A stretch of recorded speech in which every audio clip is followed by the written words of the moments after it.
What's up, everybody? How you doing out there? Thinker St. James here with you on a Sunday night, on a Mother's Day Sunday night. It is Muay Thai Sunday, the Mother's Day edition. Thank you for being here. Shout out to all of the mothers out there doing their part in keeping this world turning. That is what mothers do. They are vital to the existence of mankind and vital to the continuation of combat sports. So mothers are very important and very celebrated around here. So shout out to every one of the fantastic mothers out there who actually is doing a good job raising their children. That one is for them. How are you all doing this evening? Hope you are well. Hope you did something nice for your mother. And hope you're ready for some Muay Thai tonight. We got some RWS. RWS is now taking place on the RWS channel proper as opposed to WorkPoint TV, WorkPoint Official. So shout out to WorkPoint Official for all of the great service that they had provided to us. But we are now on RWS proper. The link to the stream we're going to be watching is in the description of this live stream that you are currently watching with me on it. Go to the description, get the video queued up. Go to the very beginning, 000. We'll get this thing started in a couple minutes, and then we'll have a little bit more time with the countdown that they have on their end. So either way, all that aside, again, hope you had a great weekend, and thank you for being here very much. Let me check in with you guys in the chat. Beeb is here early. What is up, Beeb? W for you, my man. Even if you did lose $140, I'm sorry that is the case, my guy. Yeah, a couple parlays busted for your boy as well, but hot damn, the mad lad did it, didn't he? The American Psycho himself, pulling two of the greatest, most impressive upsets in the modern era off on his own. Upsetting Israel Adesanya, upsetting the undefeated Khamzat Chimaev. You got to give it up to Sean Strickland, man. I'm not exactly a fan of the guy, but you got to respect where respect is due on that one. Shout out to CP, of course. Always shout out to Chase. Rick Allen has tiny genitalia. That is certainly true, of course. We know this to be the facts. Hopefully Rick did something nice for his mother today after he came into the chat yesterday spouting some absolute nonsense. Sanjay is here. What up, Sanjay? How are you? Food in RWS is a great day. Indeed. Send location. Beeb, you know I got you, brother. Send me location. Hell yeah. Hey, Chase Parton is here. Selena Gomez single soon is actually a good song. Oh, I had to read that entire sentence to know what you were talking about. I was like, Selena Gomez is single soon, huh? Single soon? What does that mean? She in the process of breaking up with her boyfriend? But no, okay, there's a song called Single Soon. Got you. I have not heard that song. I've not been overly impressed with Selena Gomez's music, the songs that I have heard. Olivia Rodrigo is the one I like better of the recent Disney crop of little starlets or whatever. But, I'm sure it is. I send it in the Discord and I will give it my honest assessment. Sam is here. What up, Sam? How you doing, brother? Today I took a full day off. I needed it. Good for you, bro. If you need a day off, take a day off, man. My weekends are often that way. A little bit of time to reset, refresh the batteries, all of that kind of stuff. Obviously watch fights and do not a lot else. My mom, when I was young, if I was a bad kid, would say, I carried you for 9 months and fed you from here. It made me feel bad and respect. So respect all mothers. All right, well, I'm glad that it taught you the lesson that you needed, I guess. Get the song. Get this. The song is about her going to be single soon. Oh, so it's a song about that. The song tells you everything you need to know in the title. Okay. I guess whoever she's with must be on notice, huh? Feel bad for that guy. Wait a second.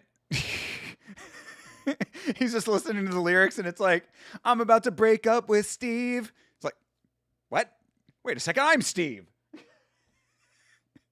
I'm going to be leaving Steve on Thursday. Taking all of Steve's stuff, putting it out on the sidewalk.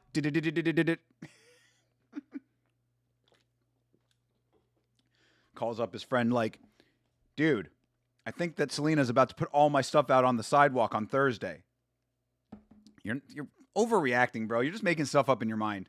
She has a song called I'm Going to Be Single Soon, and she said she's going to put my shit out on the sidewalk on Thursday. It's all in your head.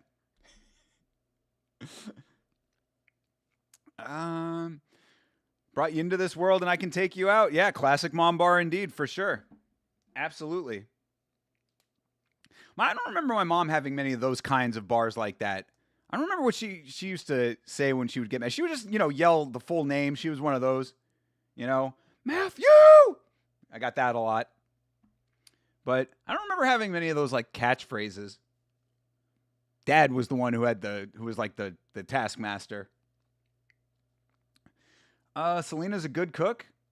Is she leaving her current boyfriend for Sanjay? Is that what this is? How would you know? Has she been cooking for you? I had a childhood friend, and when her stepbrother was bad, the dad would put him in a deep freezer for 3 to 5 minutes. What?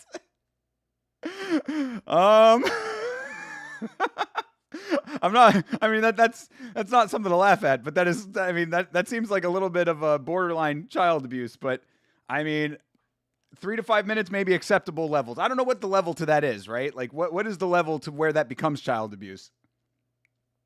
Either way, it'll certainly teach you a lesson. Be like, I can keep you in here longer. Door only opens one way.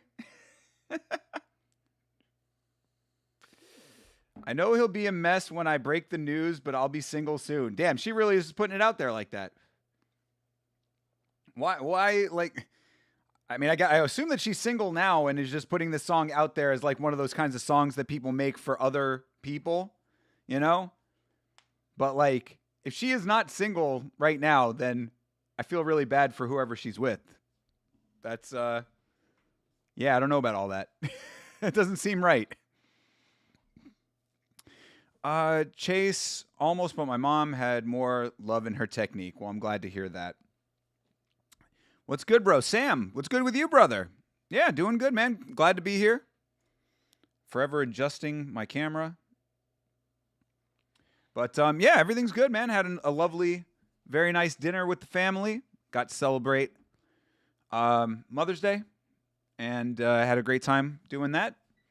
So, had a nice dinner. I had all of my carbs for the week in one sitting. And I'm tired.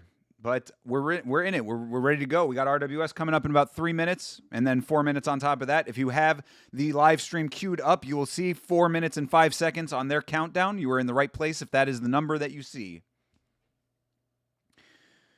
Selena has done some cooking shows on YouTube with some master chefs. Okay, so she actually is into cooking. That's good. She dates Benny Blanco right now? Oh, no. Benny's gonna have to get a new apartment. Benny's gonna have to get a new girl. God damn it. It's like when Taylor Swift was going through all of her breakup songs, She left her husband for Benny, so probably an older song? Oh, Jesus Christ. She left her husband for Benny Blanco? That is never a good situation, man. That is never a good situation when you're in a cheating situation and the other person leaves the other one for the new one. Once a cheater, always a cheater kind of thing, I suppose. But I don't know. Maybe some people make it work. I would just be very skeptical of that. Her and Gordon Ramsay cook bit. She states, this is why I'm single.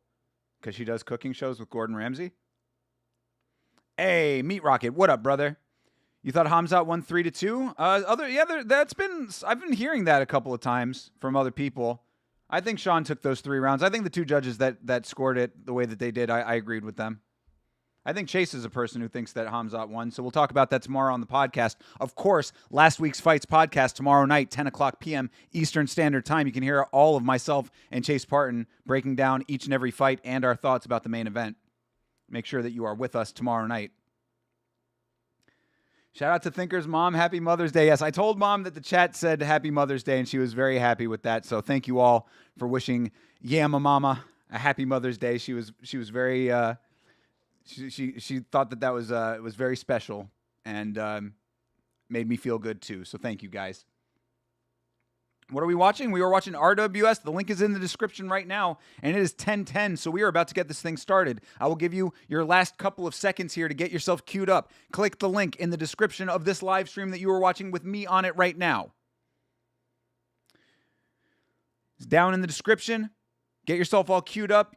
000 on the countdown. You should be seeing RWS's countdown that says 4 minutes and 5 seconds on it. If you see that, you are in the right spot.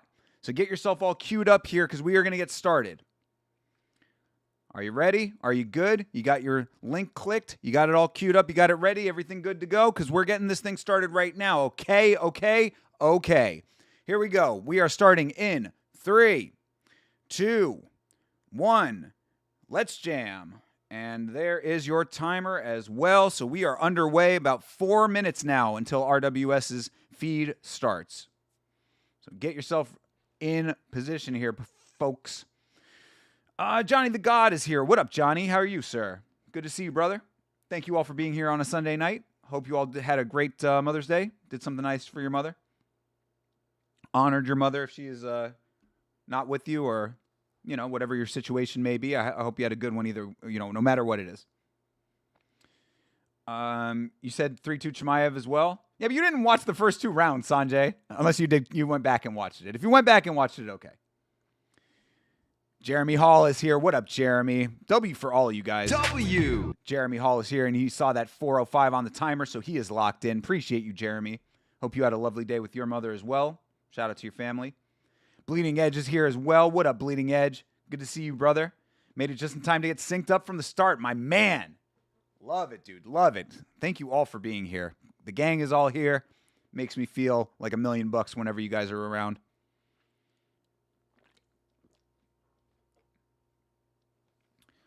You started it early. This is why you're single. Premature stream beginning. Happens to the best of us, brother. When the Hamzat fight went to decision, I thought it might be split decision, but Chimaev would win because of bias in UFC favor. I don't think the UFC cares one way or another about which one of those two gets the belt or holds the belt. I think that both of them come with their own unique set of problems and their own unique benefits. You have not done your rewatch yet? All right. Well, then do the rewatch and then let us know what your final conclusion is. John motherfucking Dong is here. I was losing so many bets last night, but thankfully I put my remaining money on Strickland. My man. Good for you. I'm glad that you recouped a little bit there. 2 minutes to go until RWS begins their feed.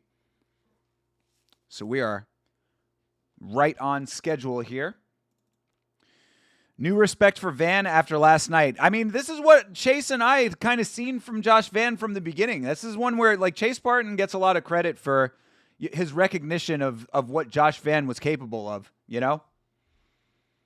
Because, I can understand people thinking that Tyra had the more well-rounded athleticism, you know what I mean? He was a more complete mixed martial artist, but Josh Van really showed that he is that too. He is definitely that as well. So, yeah, great deal for young Joshua. I agree. When it went split, I expected Chimaev. I kind of expected Chimaev too, even though I thought that Sean won the last round. Generally champions, they retain often if it's close, I'm super interested in seeing tomorrow's pods. Thoughts on Buckley fight? Oh, yeah, brother. It was supposed to be clean, easy money. Oh, I've got a lot to say about that. In fact, if I had had the time today, I was actually possibly going to do a video about it because I was going to be like, irregular line movement. See, it's certainly a topic that I'd like to cover in more detail, even though I have covered it in pretty good detail already. Irregular line movement is certainly becoming something that is very fascinating to me. Josh Van is a monster. He's a beast. He's an animal. All right, 25 seconds for RWS should be getting their feed underway here. I didn't just recoup. I started at 9, lost a few bucks, and put the remaining 6 on Strickland, and now I'm at 28. Let's go. Not just surviving, thriving over here, John Dong. But you're probably going to lose it all in the next few weeks. That is how betting works, bro. Last week's fights will be fun this week, if that makes sense. It absolutely makes sense. All right. We've got RWS with a couple of graphics on screen and some Thai writing. And here we go. Graphics are rocking. I love the RWS intro, by the way.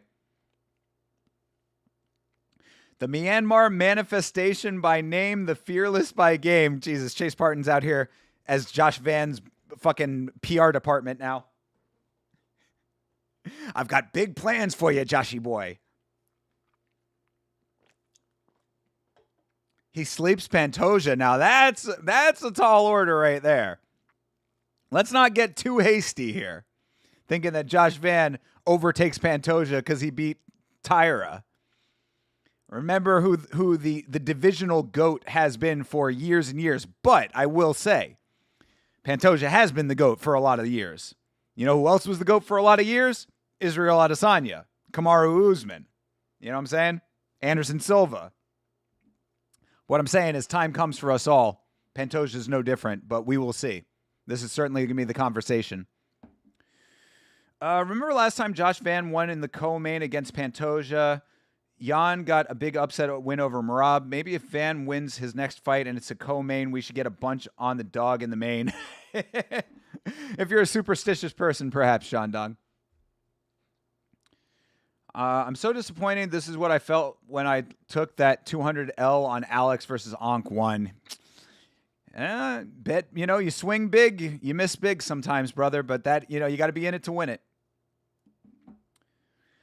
I wanted Tyra to win so bad, so we finally had a Japanese champion, and the UFC would do some Saitama Super Arena events. I mean, they still can. They don't need that. Like, in order to build the sport in that country as far as their product goes, that's the problem in Japan, is that the sport's already built in that country. You know what I mean? So, like, they could try to break in, but it's going to be a harder break in either way. But they've already got Japanese fighters. So, like, Horiguchi could certainly be doing events and stuff like that. Why do they have Horiguchi in the Apex? I'm saying you don't have to have a Japanese champ in order to make that happen, but because I mean the thing is that the Japanese audience is going to go and rep either way. Like, the Japanese love MMA, so like they're gonna show out no matter what. But it's unfortunate that they have this like sort of mindset of like we have to have a champ to do it. But I don't know if that's actually even true. We'll have to find out what they do. But that's another reason why I don't think that they really need to go or want to go into Japan all that much, is because they know that they've got massive competition in Japan. That area of the world is so steeped in combat sports that they don't need the UFC. Plus, if you see the actual quality of the fighting going on in Asia versus the quality of fighting that we got on that card, except for the co-main and the main event, you will know that the Asian audience does not play that shit. You think that the Asian audience is going to be sitting there watching Pat Sabatini fucking hug William Gomez for 3 rounds? They don't give a fuck about that. They want action. They want actual mixed martial arts.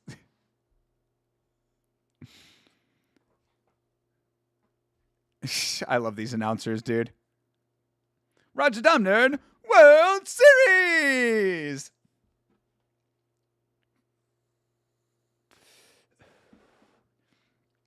Josh Van blesses the underdog in the main event. Could be. Let's see if we get some blessings on this card. We're starting off with the ladies. We've got Marie Hines, who I believe we've seen before. She's from Luxembourg. And she's going up against Diandra Martin versus Marie Hines. 2-0 as an underdog in title fights. Let's go. How's everyone doing today? Yeah, I hope everybody is doing good today. Hope you're doing good, Beeb. Hope you had a good day off, my man. Chael has never aged. True.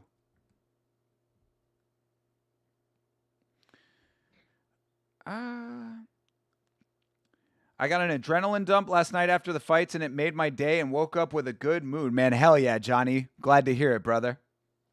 Glad to hear it, dude.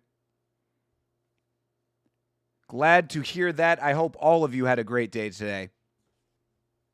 You know, hope that you had some nice things to do for your mothers. Honor them in whatever way is appropriate for whatever your situation might be.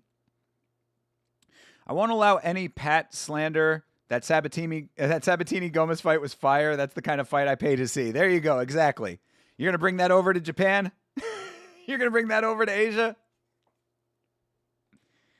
Deandra's a beanpole? I think that both these girls are kind of small, but, you know. We start these things off with the little ladies. Yeah, 125. They're both, 125.8 and 125.3. 25 and 30 years old. So the Goon Squad can come out in full effect for both of these ladies should you so choose. Yes, sickos. Somehow Brady and Buckley wasn't worse than Pat. I don't know how it's possible, though. That fight was interesting for many reasons. Most of which because I want every single person who told me that Joaquin Buckley was training with Kamaru Usman and that was going to make this big world of difference to get down on their hands and knees and start kissing the ring for your boy picking Sean Brady to get the goddamn job done, knowing that Joaquin Buckley has a head made of concrete even Kamaru Usman cannot get through with all of his knowledge of wrestling and grappling.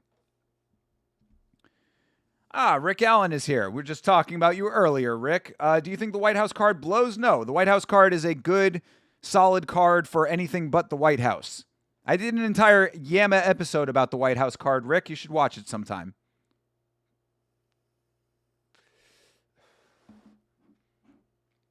Yeah, no, it's a fine card. It's a fine card for International Fight Week. It's a fine card for Madison Square Garden. For the White House card, a once-in-a-lifetime event, it is lacking, I would say.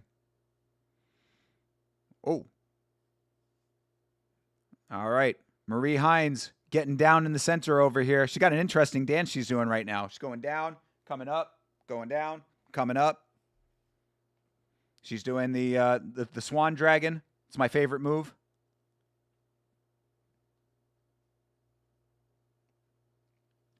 Deandra's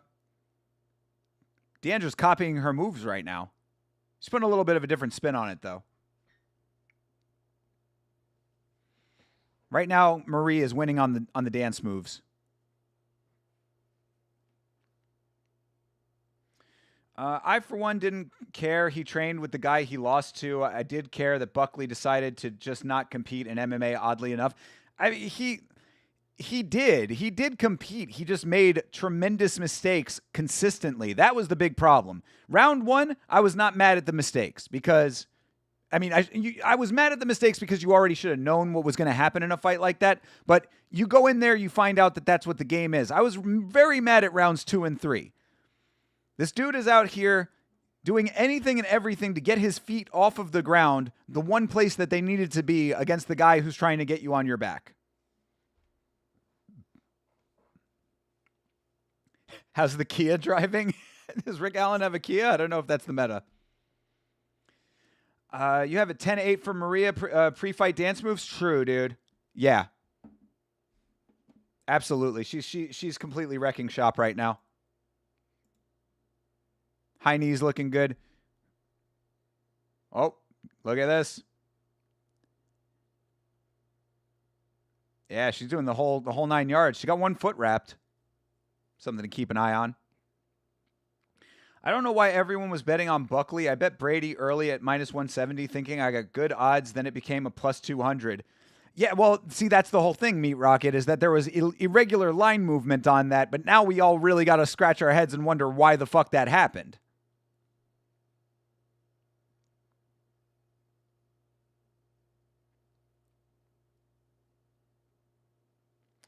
I know the year isn't halfway over yet, but do you think there's a high likelihood Strickland will be fighter of the year for beating Fluffy and then beating Hamzat after 3 months? If he defends the belt, then possibly. It's crazy to think that, but John, you're making a good point. If he defends the belt, like if he can defend the belt more than once, he potentially could be fighter of the year. Yeah, I definitely think so. I think there is a strong likelihood because who else is going to be able to fill that slot?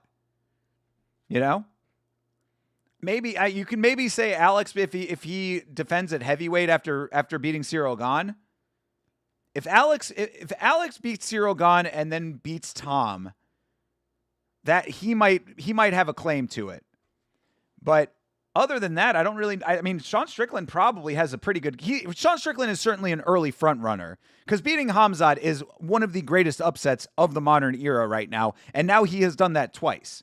So if you're only going off of the year itself, he still has a good claim to it. But if you're going off of like the broader context, like Sean Strickland is becoming almost I mean, I want to say he's like in a Matt Serra territory, but he's better than Matt Serra. You know what I mean? Because he's done it twice now. I don't know. It's like he's in his own class right now in a weird way. It's an interesting dynamic with Sean Strickland now. Brady got a 30-24 on 2 judges' scorecard. It's 30-25, but you're not. Still, I mean, the point remains. Yeah, John Dong 9099 and Rick Allen 9099. How does that happen, John Dong? How do those two numbers end up lining up so exactly? Riddle me this, Batman. There's a video of Buckley saying he did nothing but boxing in his training camp, which I wasn't surprised how he doesn't care about the sport of MMA. I mean, it is amazing if that's the case. It is amazing. Anybody who goes into MMA and is not a mixed martial artist, emphasis on the mixed, deserves to lose.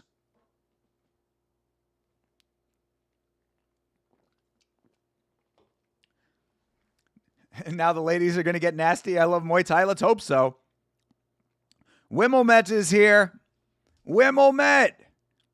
My lady Wimmelmet getting us ready for the other ladies. All right, ladies are underway. Fight number 1 has begun.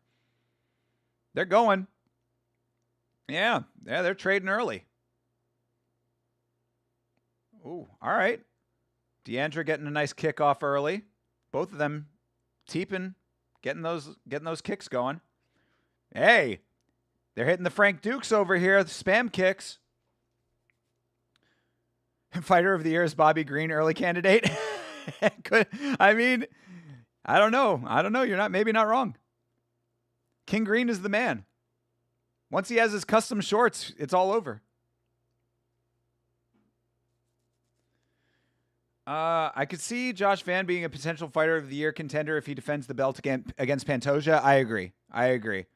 But we got a lot more year to go, so Sean is certainly an early front runner, though.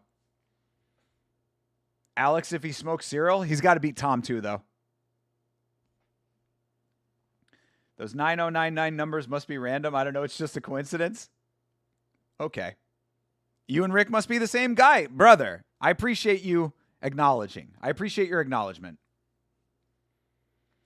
Why would I pretend to be a fat Asian man in Wisconsin? Oh, my God. I would at least pretend to be somebody cool. Bro, you wish you could be as cool as John Dong. John Dong is a motherfucking brown belt, Rick. He could choke your neck right off of your shoulders. Where is the Deep Jewel Mother's Day collab? Bro, seriously, dude. Is Jewel on right now? Are you telling me that Jewel is on right now? Or you're just saying they should do one? If you're saying they should do one, then that's absolutely true. But if you're saying that it's on right now and we're not watching that, I'm going to stick my head in a blender. Who in the history of welterweights and middleweights even beats Strickland? Jarikas? I think Strickland beats Silva, Bisping, Weidman. You mean in historical terms like that? You think that Strickland beats Silva? I don't know, man. Hot ring girl? Hey, Jeremy, that's my lady.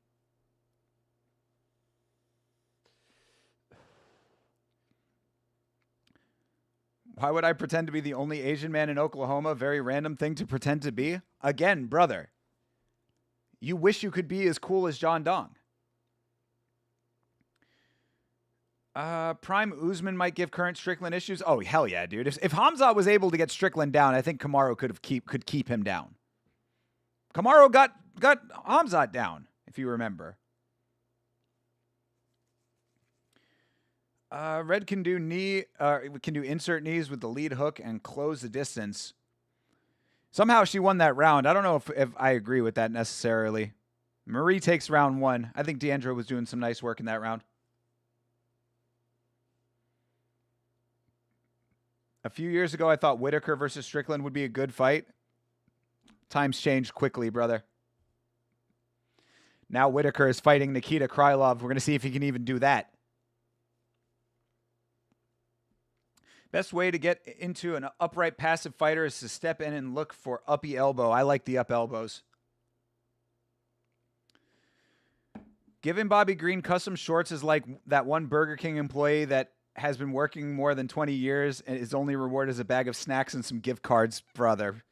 I was talking about this in the Discord, man. It's like the idea of giving him points on the back end for short sales. He would have to be selling those shorts for multiple decades to ever even recoup one fight bonus, one performance bonus. Those shorts would have to be on sale for 25 years, and people would actually have to consistently be buying them. Yeah, you're talking about everyone in their primes. I'd say Kamaru could do it. An idea for your channel is to buy a PS5 Pro and start streaming the UFC video games. You can stream fights. True, Rick Allen. I appreciate that insight or that suggestion. I've thought about doing something like that before. I'd have to get the whole capture card situation figured out and everything. And I already have to invest in a new computer coming up soon. So once I do that, I might think about doing something like that in the future if that's something that people actually want to see. But I do know that there are a lot of other MMA streamers that do the video games thing. And I'm not necessarily like trying to be in that space 100%. I kind of like what we do. We watch fights, and we do watch-alongs and stuff. I think that's kind of a good lane for us. But I appreciate the suggestion, Rick. That's actually a legitimately good suggestion from you, and I appreciate you doing that. Oh, down goes Marie. All right, just a slip. They don't call it an actual fall.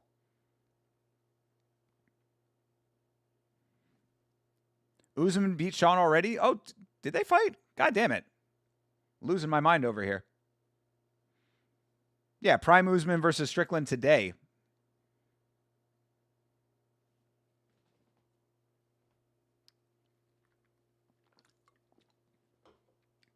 Hey, K9LTG. You smoke crack? Get yourself some help, brother. Oh, I don't have my my Michael Jordan drop anymore. Stop it. Get some help. And meth? Definitely get some help. What about Ian Gary versus Strickland? There you go.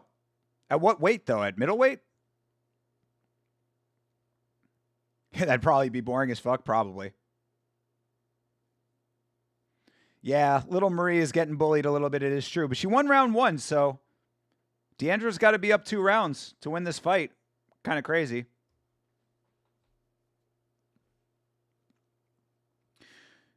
I don't know. I don't know if Ian Gary versus Strickland would be boring. Maybe Ian Gary would try his wrestling out.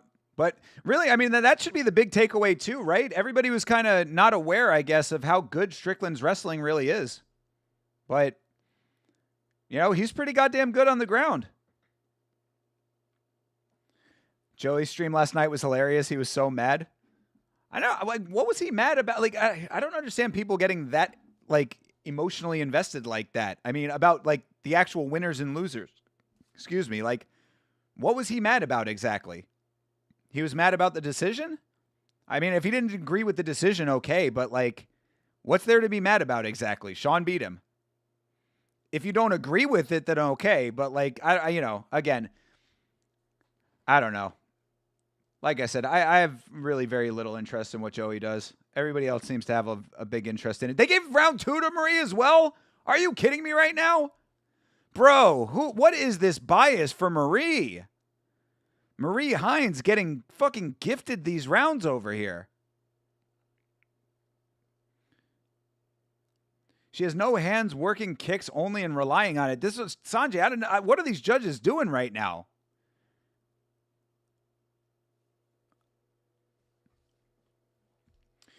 I was relieved that Strickland won, but man, I was frustrated that Strickland didn't throw something big when Hamzat got adrenaline dumped at the end of round 2. Yeah, no, I agree. Hamzat was dead bugging on his back, and Strickland was just standing over him. I was like, bro, it's round 2. You like both of you should not be tired. But round 2, he's sitting over Hamzat on the ground. I'm like, bro, you could have fucking H-bombed him right there. Channel your inner Hendo. Because he's a massive Strickland hater and Hamzat fan. But again, if Strickland won the fight, this is what I don't get about people, man. Like, if Strickland won the fight, what are you mad about? Are you mad that your fighter did not fight well enough? If it was a robbery, then okay, but it wasn't. He hates Strickland. Again, I have a lot of different feelings about a lot of different fighters, but I'm very fair about my assessments of who wins and loses fights. I hate John Jones with a passion. If John Jones wins a fight, he won the fight. What am I supposed to say to that? What I say is, yeah, John won the fight, and I hate John Jones. That's what he should be saying right now, too.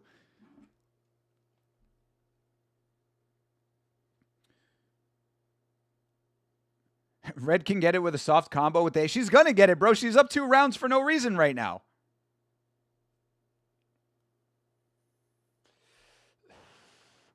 Maybe you're... I don't think so, Sanjay. I don't know what these refs are looking at right now. Kenny Okoye bet $3,000 on Hamzat. Ha ha.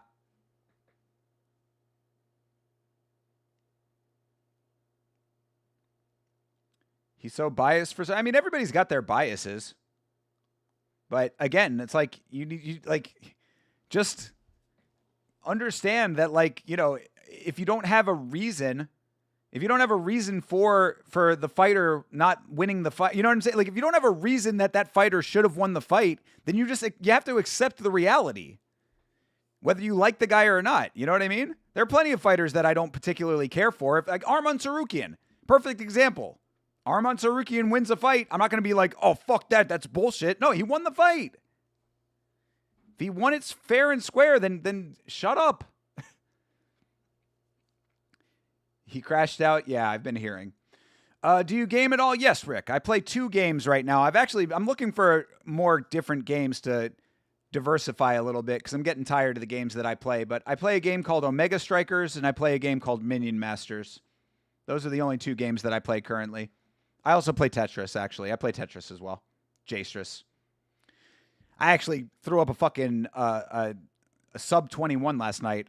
Sprinting 20 line on J-Stress. I was amazed. I haven't played in a while. That's a really good time for me anyway.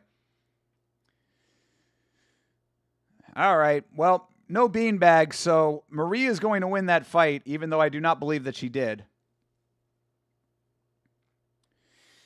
That Josh Van performance was amazing and showed the haters that he is more than on paper champ. And that fight made me change the perspective of the Pantoja rematch. Johnny, you're speaking to what I think a lot of people are going through right now, realizing the same thing that Chase and I have realized for a while, that Josh Van is the real deal. You know? A lot of people were saying I was crazy for taking Josh Van. Tyra, on paper, the more well-rounded mixed martial artist, and I would agree that may be the case, but Josh Van showed that he has the skill set to take out a well-rounded mixed martial artist, and even if he is not it's like the metrics, right? If you got a guy who's like at 65% across the board, and Josh Van is at 75% on one and 55 on another, he still wins off of that dynamic as opposed to just being across the board good at all things, which is what I think showed in that fight.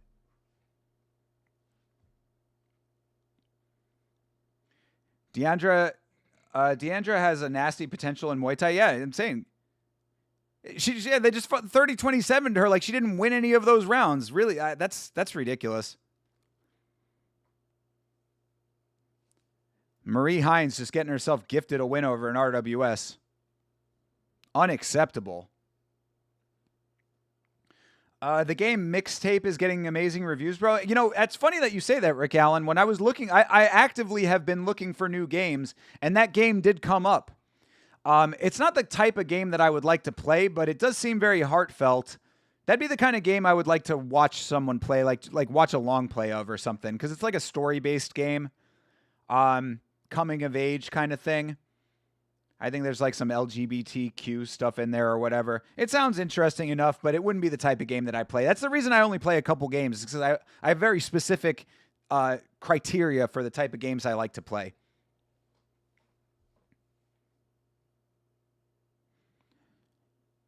You like Deandra's Muay Thai? Cannot wait to see more of her. Yeah, I mean, keep watching RWS. She'll probably be back. RWS keeps people around. Josh Van really went from 78 punching power by casuals to a now a 99 to a 99 in punching power. Okay, got you. Yeah, his stat sheet just increased.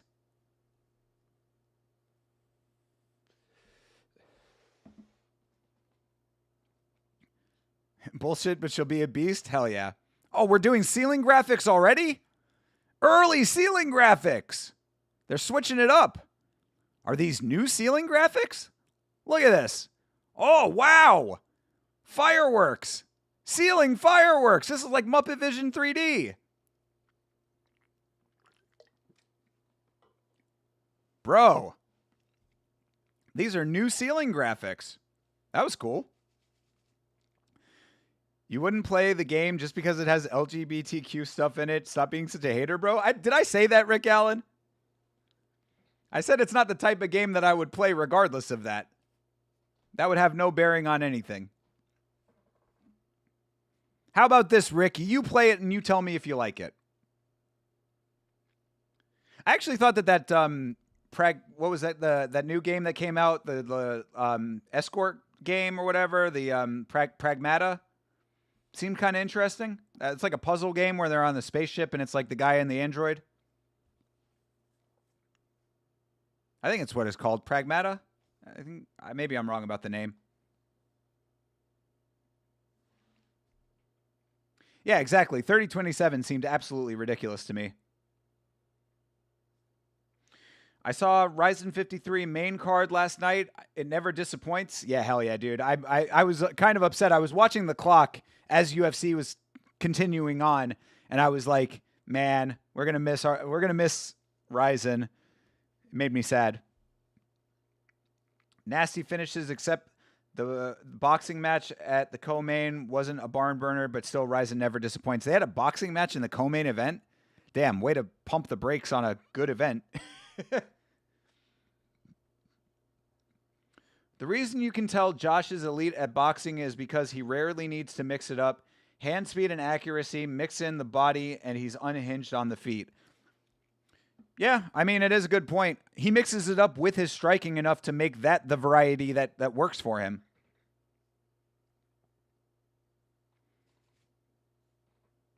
Pragmata's the game. Yeah, that it seemed interesting, I guess, at least based on the limited stuff I've seen about it, the Pragmata game. They released a new Resident Evil game, also getting good reviews. Shit, what Resident Evil are they up to now? With that Resident Evil 9? I don't know. There's so many of those games. But yeah, no, RE7, the one that was the Village, I think. No, not the Village. Was it Biohazard? The one where it's like in the house and that like weird family's in there or whatever. That game was really cool. So I'm down with Resident Evil, but that's another type of game that I would like watch a long play of as opposed to playing it myself. Like I said, I'm very specific about the type of games that I like to play. Josh Van was trained in America? True. Trained in America. Born in Myanmar. Some nasty highlights they're playing right now. We still have another prelim coming up. Why are we in highlight territory right now?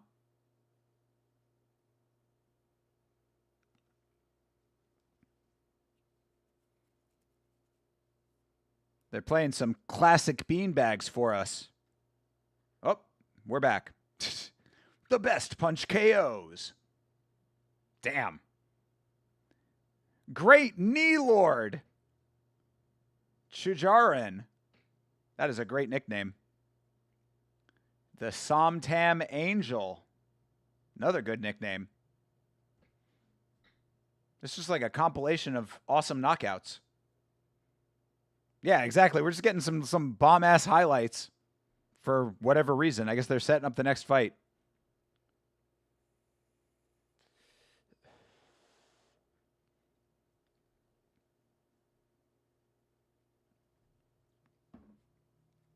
I think the problem for me with a lot of like modern video games is that they don't have the same structure that I like. I like arcade style games. There's actually one called, I think, Geometry something that actually seemed like like a game I would want to play. Like Geometry Wars. It looked like a kind of something that I would be interested in. It was like an arcade shooter. Not Geometry Dash. That game is awesome too, though. That I would try to play. I would like to try to play that one. I've seen footage of that being played. That's awesome, but it's a different one. It also has the word geometry in it, though. I bet you would like the old school game Scooby-Doo Mystery on Sega. Maybe. I do like old Sega games for sure. I like retro games a lot. That's a lot of what me and Vitzking would play. Think you got to look up the Mouse Detective PI game that just came out. I've seen Moist Critical playing a little bit of it. It looks interesting. I like the art style, but like I don't know if the gameplay itself would be very interesting to me. I would try it though. That would be one that I would be interested in. I've still not played Cuphead, which, you know, Cuphead is about as like suited to my sensibilities as you could possibly get in a video game. You know, it's a platformer, which I love. It's easy to understand, hard to master. Another thing that I love. The art style is beautiful. Animation, of course, you know, I love animation. Yeah, I know the PI game is a shooter. That's kind of why I'm not all that interested in it. Kai Gucci LaRucci. Kai LaRucci from Australia. Where are Australians at tonight? Try Mass Effect. The trilogy is fun if you like the story-driven stuff and choices make a difference. Yeah, that's the thing. I don't really get into many story-driven games because I don't have the time to devote to them. Play Stay from the POV of Yamakat. I love it. Hell yeah. Cuphead is cool. Yeah, I mean, I used to watch Cuphead speedruns very often. I haven't played it, but the video game streamer or watch played it. Yeah, exactly. I've seen a bunch of people play it. I've watched the speedruns a lot. Cuphead speedruns are awesome. You know, another game that has great speedruns is the modern Doom games, like Doom Eternal, whatever that other Doom is, the Doom the Dark Age, Doom, the actual remake Doom, was that 2016? Excellent speedruns. Maybe you like the Silent Hill games? Possibly. But again, it's like I can't get too invested. I don't have time to get like invested in stories and stuff like that. You know what I mean? Like I don't have the time to sit down and devote to them. Because if I do that, I would want to like sit there and like actually like immerse myself in it. But like I just can't devote that kind of time to it, unfortunately. That's why I like games that you can pick up and put down quickly. Peggle? I've heard of Peggle. What is that game? Peggle. And what do you actually do in Peggle? Oh, yeah. It's like Bust a Move a little bit. Yeah. I would try it, but I don't know if it's enough. I do like Bust a Move, though. That's an old school game that I played a lot. Bust a Move 99 on N64. It's so funny because I never knew that meme picture of that blushing, yelling flower is from Cuphead until about 2 months or a month or two ago. Yeah, true. All right, we've got Mendoza versus LaRucci coming up. Brendel Mendoza versus Kai LaRucci.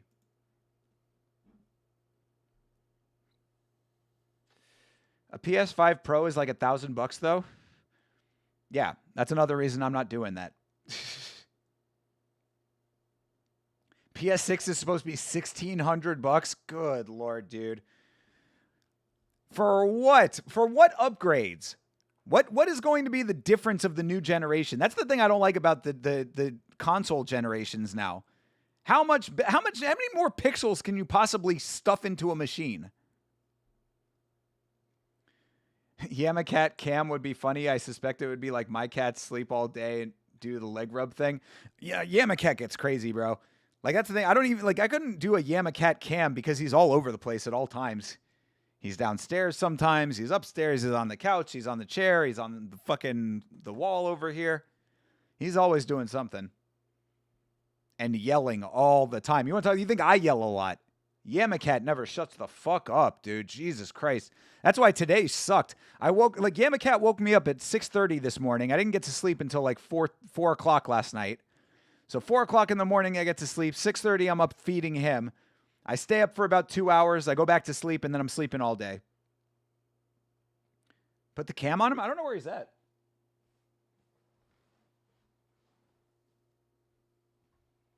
Yeah, I don't know where he is. He might be on the ground somewhere.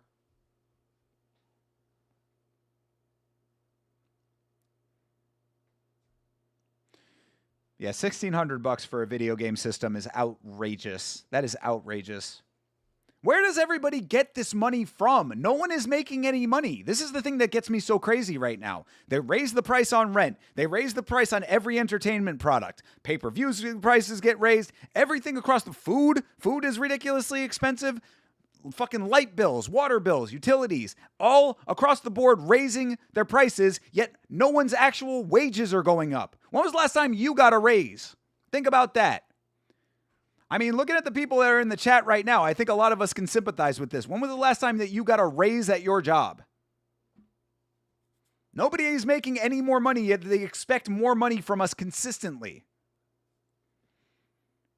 Power to the people, like Tatsuro Taira's walkout song. Jesus Christ, workers of the world, rise up for fuck's sake. And I'm not even about it. You know I'm a capitalist to my core, but for fuck's sake, where is this money supposed to be coming from is my question, and I never get an answer.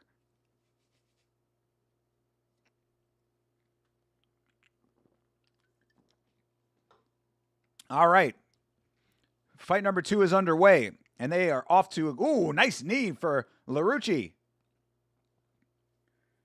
Yo, Larucci coming out with some nice kicks. Let's go. We actually got a pretty decent scrap on our hands here. Whoa, what the fuck was that? Some dude barking in the crowd. They got John Silva back there. Oh, that is a very unfortunate back tattoo. Look at Larucci's back tattoo. That is very not good.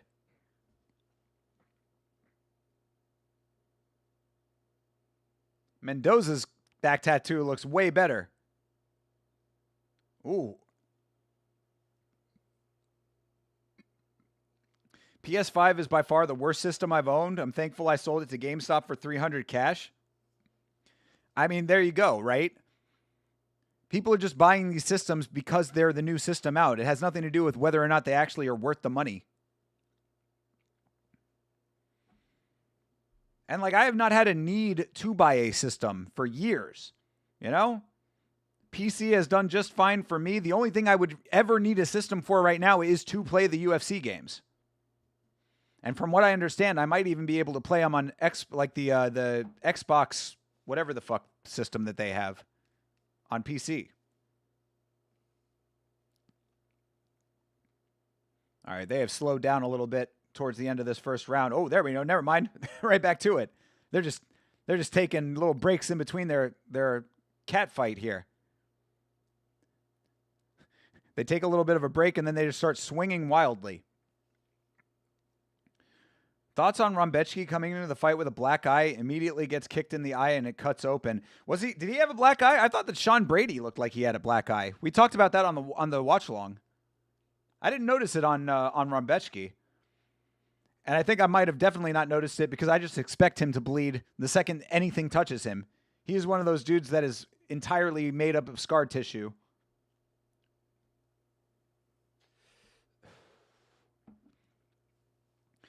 You don't game anymore thinking of selling your PS5 and Portal?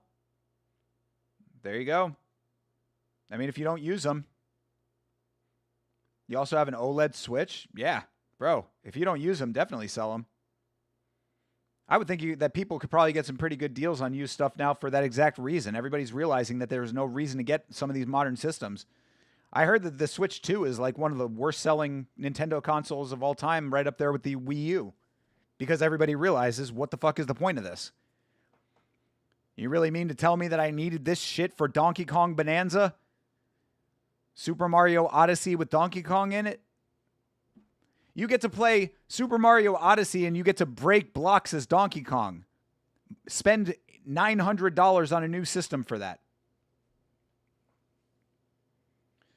If a video game console is $1,600, just go buy a PC. Yo, for real, brother. Big, big, big facts. Ridiculously big facts. Yeah, or die. I don't know how you feel about this economy. True, brother. That's also very true. Yeah.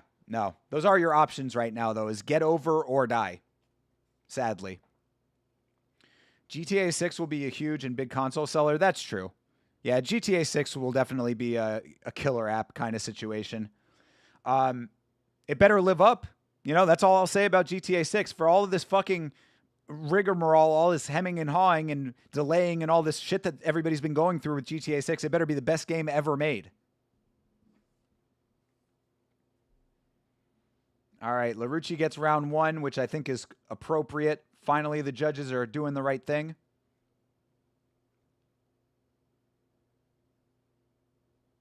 PC is cheaper and you don't have to pay for a monthly online play. Yeah, dude, again, more and more ways to siphon money out of your pocket.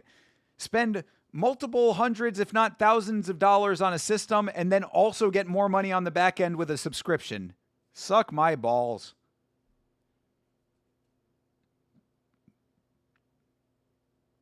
You're not a big online player anyway. You prefer single player? Fair enough. Well, I mean, and also, look, if you want to spend the money on it, it's your money. You spend it however you want. I just don't know how they can expect to make sales when no one is making money, period. Rick Allen might be one of the few people in the chat currently that actually has like a decent little amount of money to spend. And even Rick Allen's complaining about the price of living out there in Canada. All right, round 2 is underway. Let's see if Mendoza can get back into this thing. Oof. It's a good fight. These guys are going for it. Name the last title in development for over 10 years that hasn't flopped. True. Saints Row, Skate, Halo. Need I say more? True. Yeah, and I'm not saying it'll flop. I'm just saying it better live up to the hype that it has, because a game doesn't have to... A game doesn't have to be good to be a bestseller. You know what I'm saying? Plenty of terrible games have sold many, many copies. By name recognition alone, it's going to be a bestseller. I just hope that it actually lives up to what people are going to be expecting, to the hype that it's generated.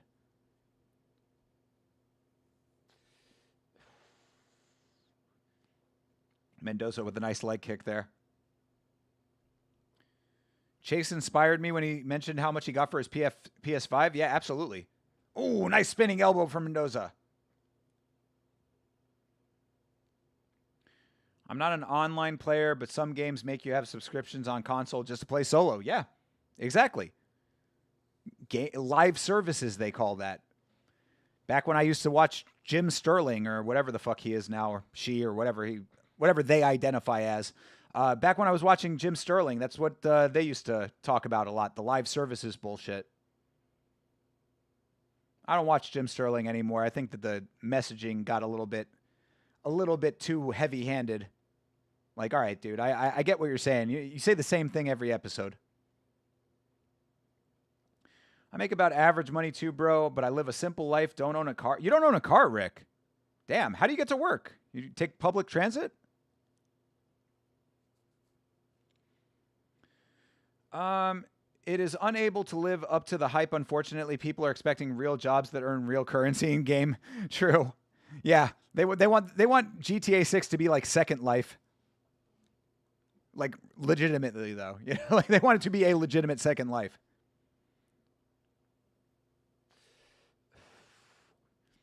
There's going to be a new Bond game? Okay.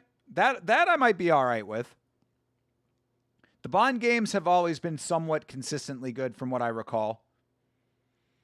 I mean, granted, I haven't played one since GameCube, but I remember GoldenEye being good, and then I think it was called Nightfire, right? Was that what it was called? The one that was on GameCube I liked. I think it was called Nightfire. I want to say it was, but I might be wrong about that. 007 First Light. All right. You can walk to work now? Oh, okay. That's what's up. That must be nice. But then you're very limited, though. I mean, what if you want to go outside of the city? You know, Uber? Bond game looks like Hitman, which I never liked. I like the Hitman games from what I have seen. But if it's... you know, I don't know if you want to apply that to a Bond game necessarily. GoldenEye is classic? Hell yeah, dude. GoldenEye is legendary. I like Diablo, love that game, but it requires a PS subscription, whereas if I was PC, I would not have to pay. I mean, you're making the case for yourself, Sanjay. Cut the cord, brother. You only go outside the city when you travel? I mean, bro, there's like so much more Canada to like go and enjoy. Why would you just limit yourself to Toronto?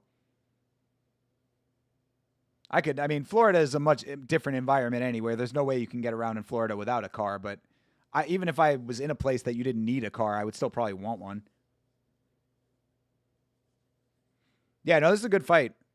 Yeah, absolutely. Yeah, even pretty well even going into round 3.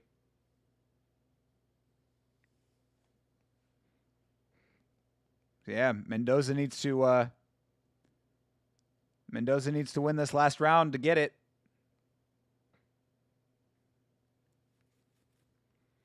I've already seen a lot of Canada, bro. Been to Vancouver. All right, well, fair enough then, I guess. I don't know. I just think that there's a lot outside of where you live that like needs a vehicle. You know what I mean?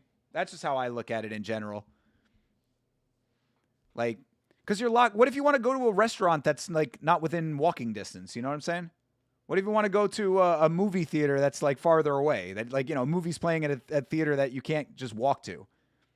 You're gonna be like spending a lot of money on Ubers. Now, granted, obviously less expensive than a car, but it's just a trade-off, I guess. I like the freedom. I'm big on freedom in general.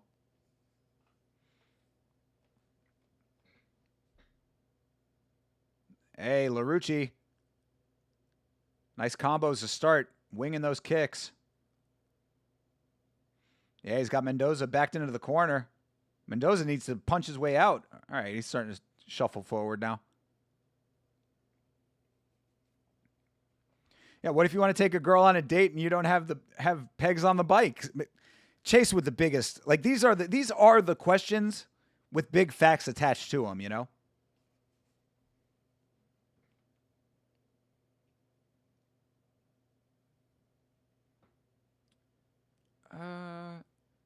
You would take a chick on the subway?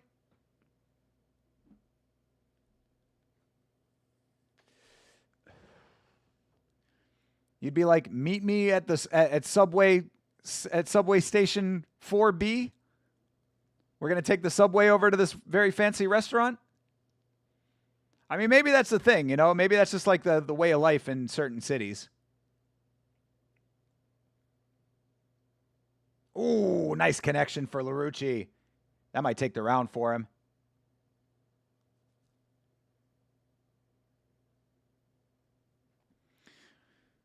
I saw someone say that current Strickland would give Prime Jones a tough match. Oh my God, dude. Sean Strickland wins one fight that no one thought he was going to win. Now all of a sudden he's a scary matchup for John Jones. Come on, dude. Give me a break. To answer the question, no. I don't think that Sean Strickland would be a hard matchup for John Jones. I respect a lifestyle that is more centered around not having a motor vehicle. I mean, fair. Fair if you don't care about the freedom to go wherever the fuck you want at any time. What about when the subways stop running cars? You know what I'm saying? What if I have to go out in the middle of the night to get something?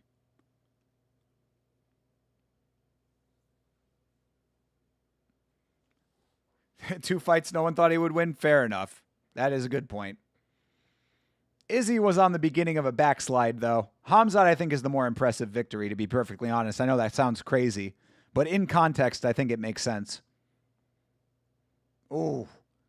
Spinning back elbow lands for Mendoza, but a shot back from LaRucci. Good fight between these two. Crazy that this is a prelim fight.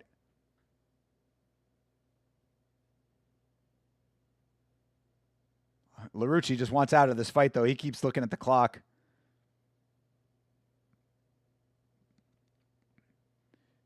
If Mendoza can dig deep, he might be able to steal this round.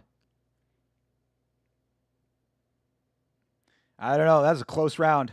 Good shit. Great fight. I also support the idea of public transport, but these days the world is not so pleasant. Yeah, true. R.I.P. to that young lady who got unalived on the subway, public transit, whatever. Canada must be nice. I'd never take the bus here, sadly. Yeah.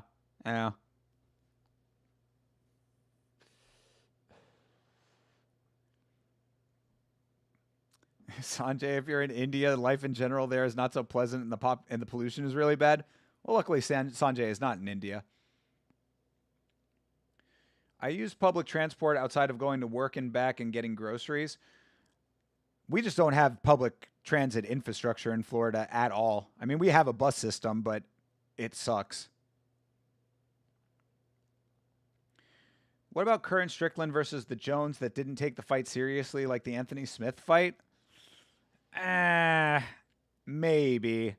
You know, I mean, anybody can have the off day kind of thing, but I still think it's a bit of a stretch.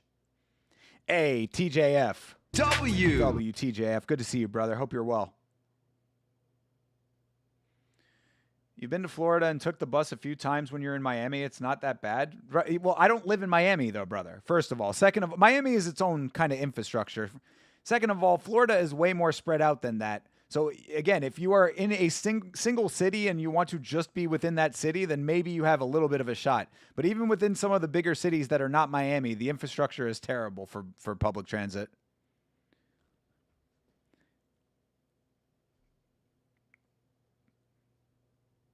Yeah, only slightly worse than India and in California, maybe. It's got some nice places. Split decision win over here. Hey, Mendoza wins it. Brendel Mendoza gets the nod. Very good. That was a great fight. Good deal. Only here right now because she ain't letting you sleep. TJF over here pimping.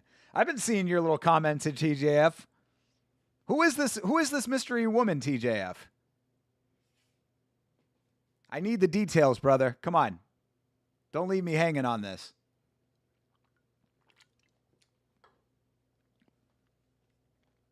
Too hot in Florida to take public transport? I mean, you can get used to the heat, but it still sucks, yeah. Skid Row is in Cali? Yes, it is. Yeah, that is not one of the nice places.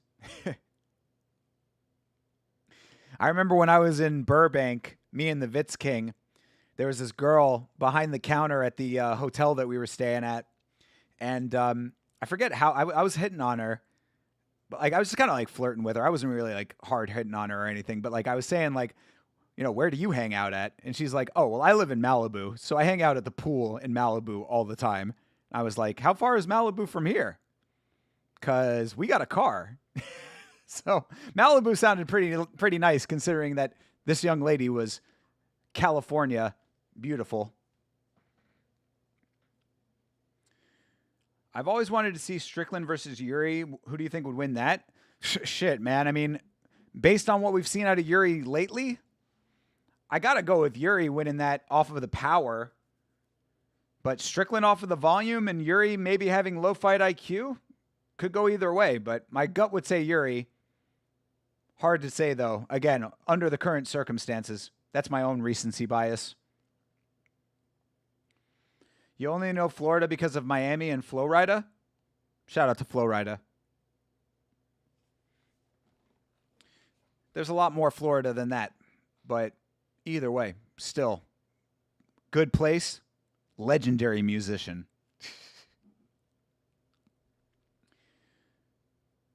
We now have to pay a tax to drive in California. Do you really? They have a driving tax? What the fuck? What the fuck? You have to pay a tax to drive your own fucking car in California? Bro, that state is ridiculous, dude. Yeah, great place to visit. I used to want to live there so bad, and it's like now I'm kind of like, you know, as much as I would have liked to have had the career that would have taken me out there, I'm like, maybe it worked out for the best.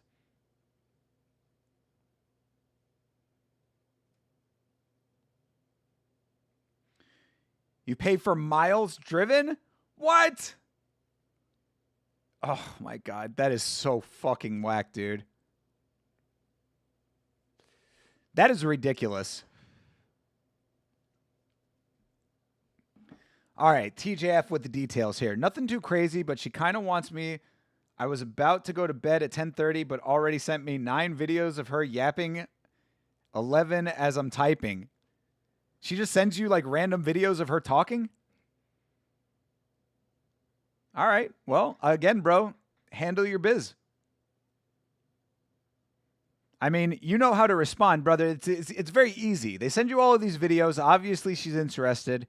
And you just have the stock phrase ready to go. Damn, that's crazy. Learn those 3 words. Damn, that's crazy. Hold the phone, everybody. It's dance cam time. It is dance cam time in Rajadamnern Stadium. Girl in a John Wick shirt is getting down. All right. Ooh, all right. Little skinny baddie over here. Ooh, all right.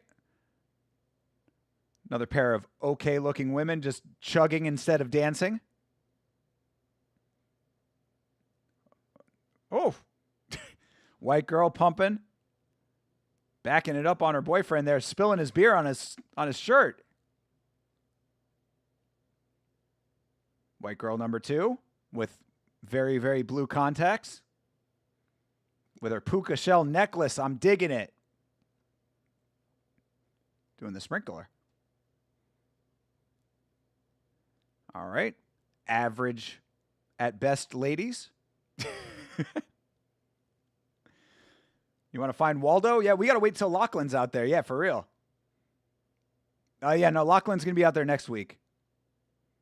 Yeah, we got to get Lachlan to tell us what he's wearing so we can spot him in the crowd. Hopefully he'll be wearing some Yema merch. Ooh. This lady wearing a bathing suit top. A little too much of this lady, but that's all right.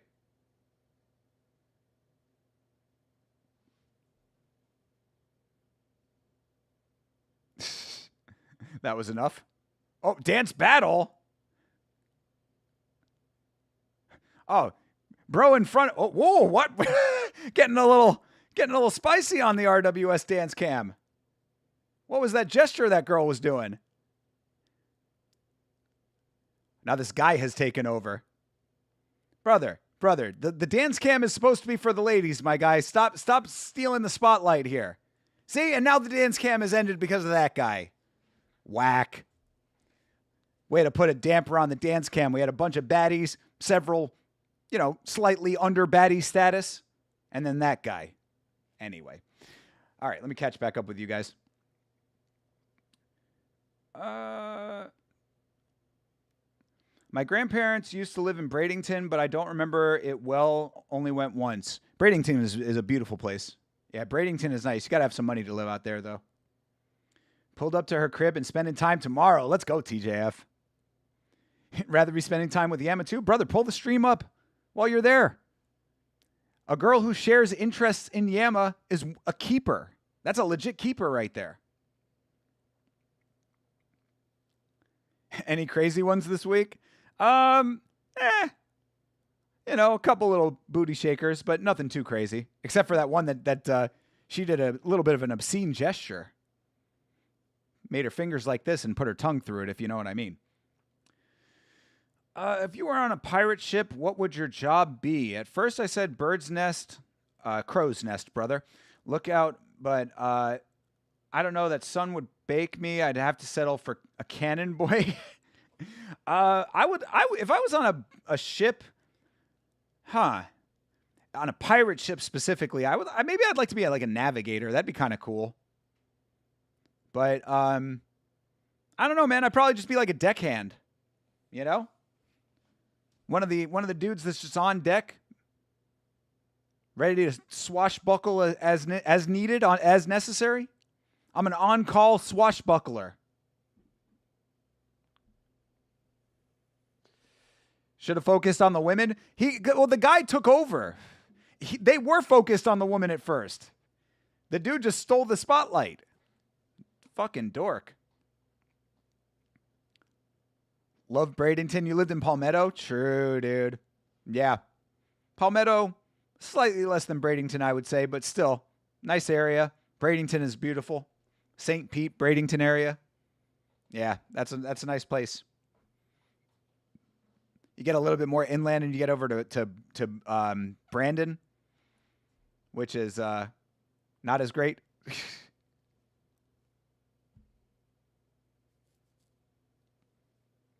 What's in Bradenton even? Not much besides nice beaches and nice houses. It's kind of just like a quiet beach community. But it's close enough to Tampa that you can get out to Tampa pretty easily. You were just in the trailer park the whole time? True. Yeah, that's a little outside that area. But, yeah, that's out there too. You would be in the galley? That tracks. Cartographer, yeah, for sure. Cartographer is the keeper of the maps. That would be me. That'd be kind of neat. I want to be the dude that actually, like, steers the ship, too. Because I don't think the captain actually is the one that does the steering of the ship. You know, the guy that's actually on the big wheel.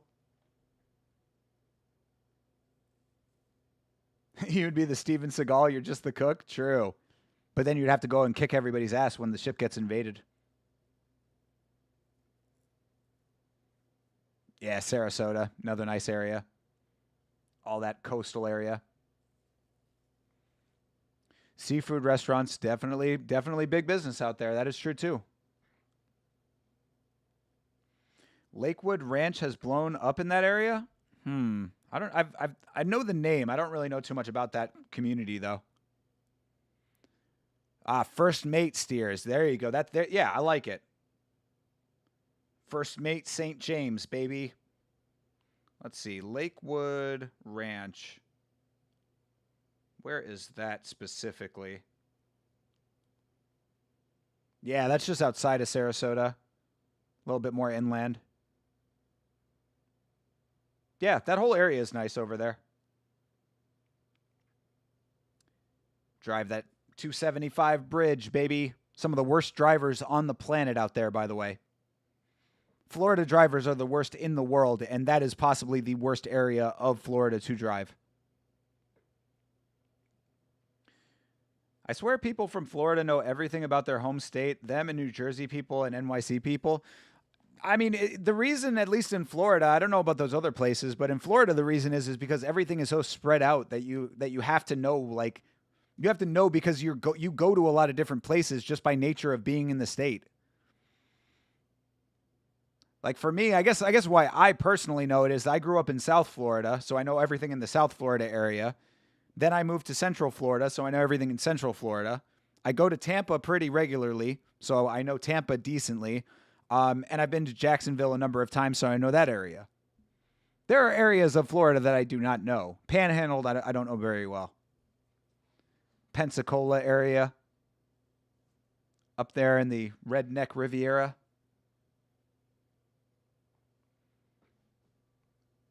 Panama City Beach. Like that area I don't know much about. Florida drivers are horrible. Driving in Florida is a nightmare. Literally, on my way to go to meet my folks for Mother's Day dinner, I was turning onto where I turn out, I have a road that I have to turn onto, and then I immediately have to go far left to get to another offshoot turn. So like I have to turn and then get all the way over across the road that I'm turning onto. I wait for all of the cars to go. I turn out onto that road and I start getting over. There is a dude flying down the road that I was like cutting across. There's a dude going probably 120 miles an hour on a road that's the speed limit is maybe 45 or 50. And this dude swerved around me and like very nearly fishtailed. Like you could hear like his tires screeching and shit.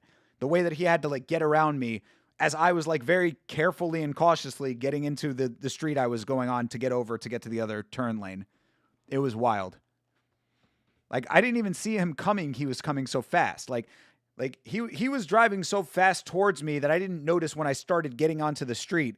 As I'm getting over, I just hear and like I see this car fly around me and come in front of me.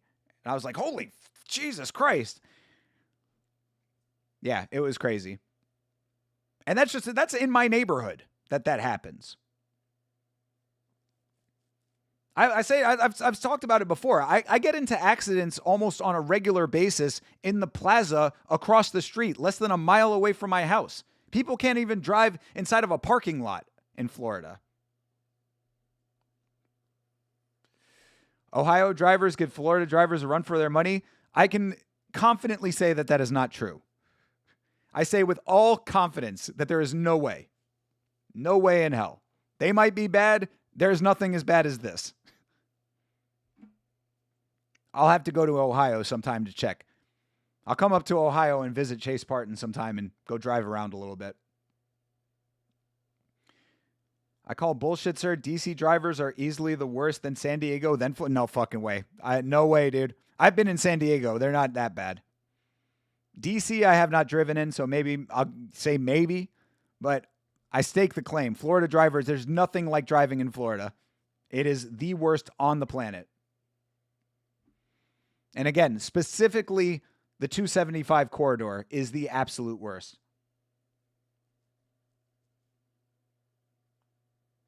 Crossing the street is very dangerous. Exactly, dude.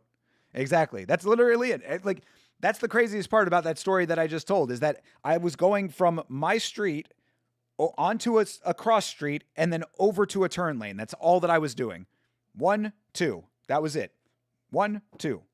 And in the process of going to 1, this guy 120 miles an hour on a speed limit of maybe 45. The fact that dude did not rear end me and turn both of us into a fireball is very, very lucky. I was listening to Tom Petty and the Heartbreakers during that. I was like, damn, at least I would have gone out listening to some good music.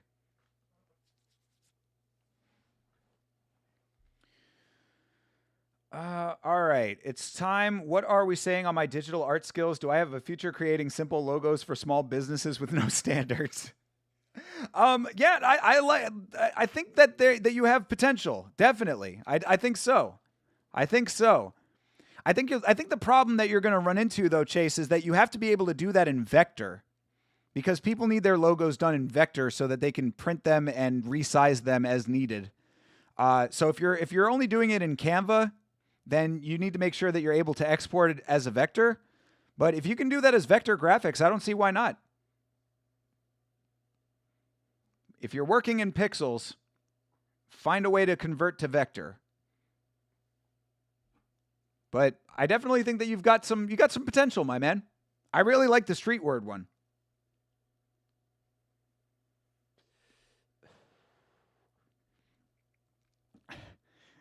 Sorry for that, but you stating listening to Tom Petty. What's wrong with Tom Petty? He's an American legend.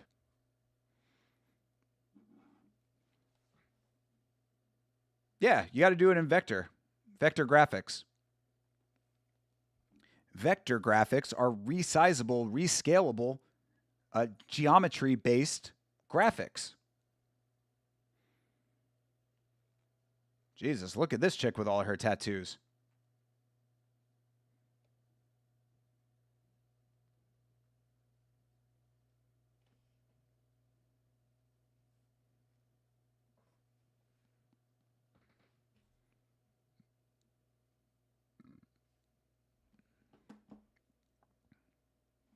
All right, we are getting a whole lot of backstory and information before we get to main card.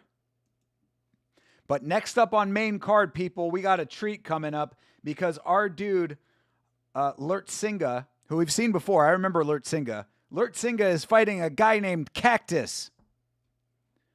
Our dude Cactus is fighting today, people. Cocaine is one of my favorite songs, and I do not use it. All right, well, good to know. And Cocaine, I believe, isn't that Don Henley? I don't think that that's Tom Petty. It's either Don Henley or Eric Clapton. Clapton, yeah. Yeah, it's Eric Clapton. I don't know how I thought Don Henley, but no, it's Cocaine is Eric Clapton. I want another 3D printer too, but first I have to find the idea on what video series I can make for a UFC tie-in to make an investment out of it. You should make card holders for your trading cards. That's an easy one right there. Other than that, you really actually would want to stay away from anything UFC specific because UFC will copyright strike you off of that. Don't think they won't. My issue is stepping outside is dealing with 30-ish homeless people that get $1,300 a month. The homeless in California are getting $1,300 a month? Shit, dude. Maybe I'll just sell it all and become homeless in California. Hey, Ram is here. What up, Ram? W. Not sure if you've decided, but are you tuning in for the UFC or MVP card this Saturday? Anyways, hope you have a great stream. Appreciate you, Ram. So yes, we have not decided yet, but on Wednesday, Ram, are you in the Discord, Ram? If you are not in the Discord, go ahead and get yourself in there because on Wednesday, this coming Wednesday, I am going to be putting up a poll in the Discord as to whether or not we are doing MVP live or UFC live. Either way, we will be doing the other one that we do not do live on the following day. So we will be watching both cards. One will be done live. The other will be done the following day. And the chat is going to decide which one is which. So that will happen on Wednesday of this week. And if you are so inclined to vote and make your voice heard, join the Discord. Click the emoji in the rules section to join and get full access to all of the channels. Not necessarily UFC product, but things that take UFC things and enhance them with a 3D something like the card holder idea. But problem is, that's like one and done unless I make fighter-specific stands. Yeah, I mean, yeah, I guess the idea would just be to find things like that. But you could make fighter-specific stands. That would be kind of cool.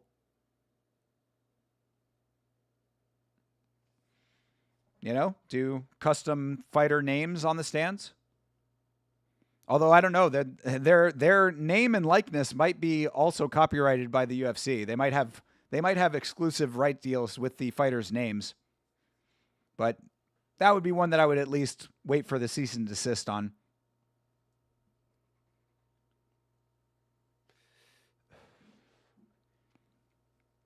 There's the video aspect. How do I add this into my channel?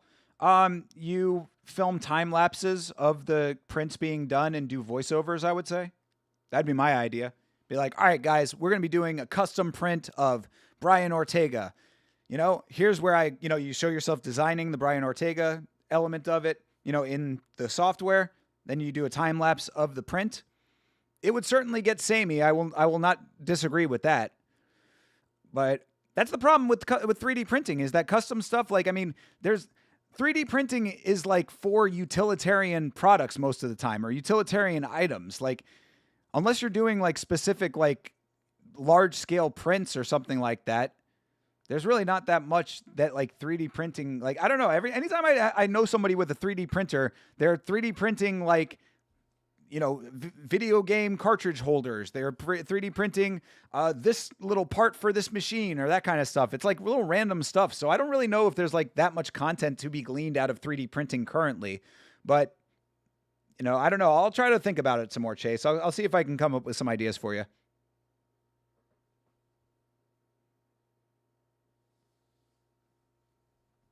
All right. Cactus is making his way to the ring.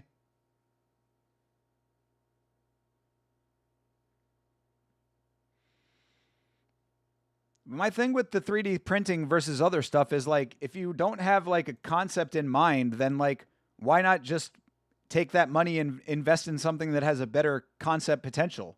Take that money and put it into more cards.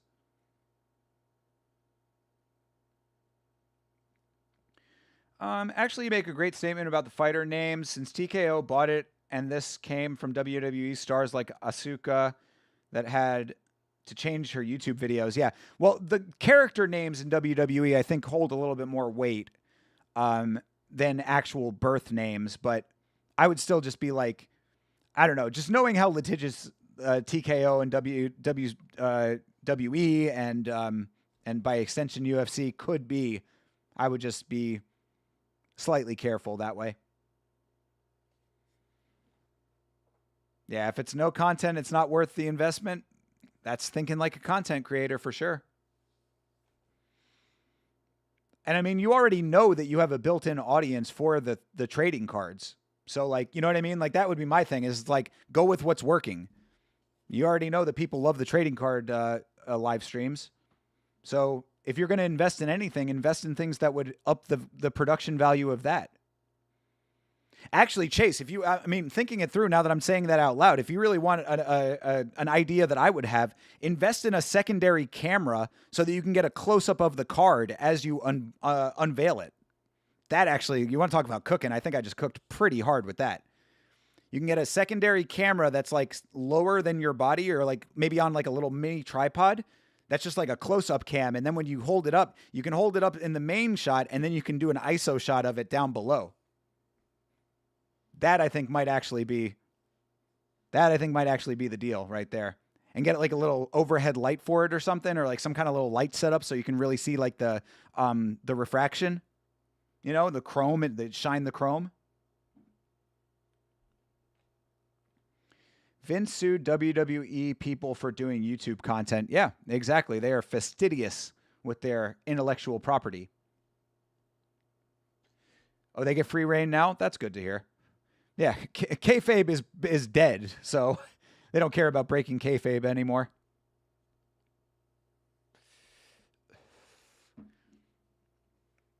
All right, Cactus and Lurtsinga both inside of the ringa. Second cam is coming. All right, I like it. Hell yeah. Yeah, second cam is going to be that I think is going to be a big production increase. I like the ISO cam idea, because that's always the thing that I've noticed when I'm watching the streams is I'm like, you hold it up and like I can kind of see, and it's kind of fun for me as the viewer, because I'm like, what is it? You know, and I'm like trying to figure it out before you find out. But like there are times when even I can't figure it out based on just seeing it on screen.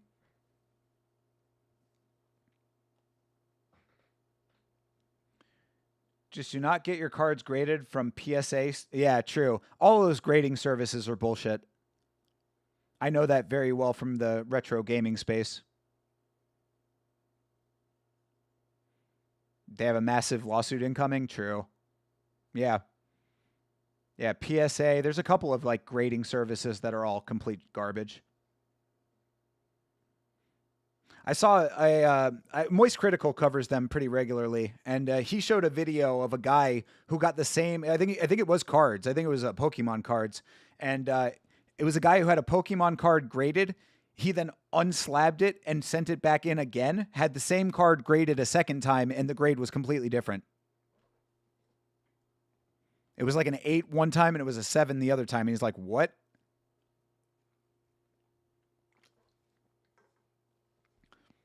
Why is PSA trash? Because they don't actually have like the standards that they claim to have. Like what I just said is a good example of it, but like they've also had massive problems with not handling the products correctly. So like they've actually destroyed very valuable cards before. And then if you get your card destroyed, they'll only offer you what they claim is fair market value, but they decide what the fair market value is. So there was a story. Again, this is all the stuff that I'm hearing off of Moist Critical. So, you know, you can take it or leave it based on that. But from what I had understood, they ruined a very rare card, like a $30,000 card. They ruined it, and then they were only offering the person like 15 grand because that's what they claimed fair market value was.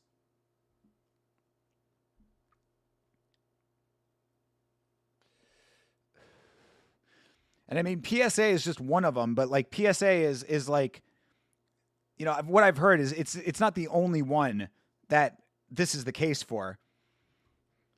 Like they're basically just selling snake oil when it comes to these grades. You would be better off just slabbing it yourself and then just you yourself doing the grading, being like, okay, I think that this is fucking, you know, very good plus or whatever.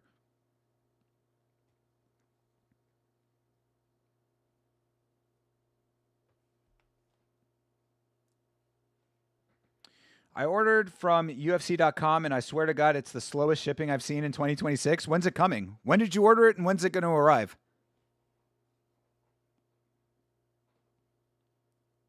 Hey, Wimmel. My lady Wimmel. All right, fight is underway. Cactus versus Lertsinga. Can we see a beanbag tonight, people? Come on.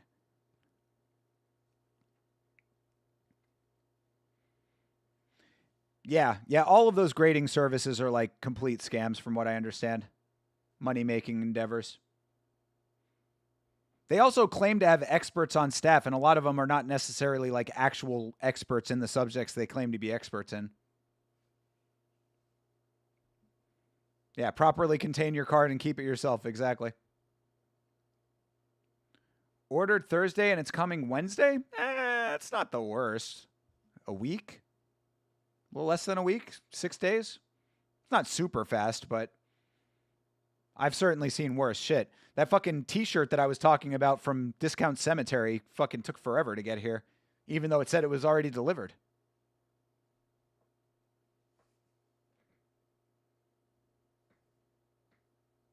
Oof. Yo. Lertsinga with some nice hands. Oh, nice. Oh! Knee to the body from Cactus. Oh, and it's over. We got our first beanbag. Cactus getting the job done. Oh, that boy got a beanbag. Ooh, that's a beanbag. Sit that man on the knee to belly beanbag. Cactus done jacked him. Love it. Hell yeah, dude. Finally, I asked for a beanbag, and a beanbag I got with a beautiful knee to the body. Cactus Jack rides again. Fun fact, Yama Merch said it was going to get my polo on the 11th, and it got it on the 7th. Hell yeah. Austin Powers plug? True. And Yama Merch is nice quality. God damn right. Thank you, Sanjay. Goated, brother. Good job on the Yama Merch. I hope you are rocking it with pride. That was good work by you. Absolutely it was. Yeah, no shit, that went quick. Bam! Bro. Yeah, that was quite nice. And it was Lertsinga who was having the nice work early, but that was directly on the liver. Good Lord. Bam. Cactus getting the job done. He's a prickly pear. Good shit. Cactus the man.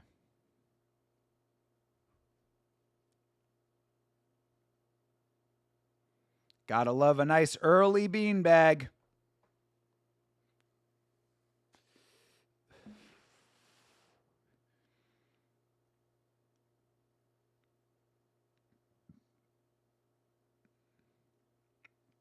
Hell yeah.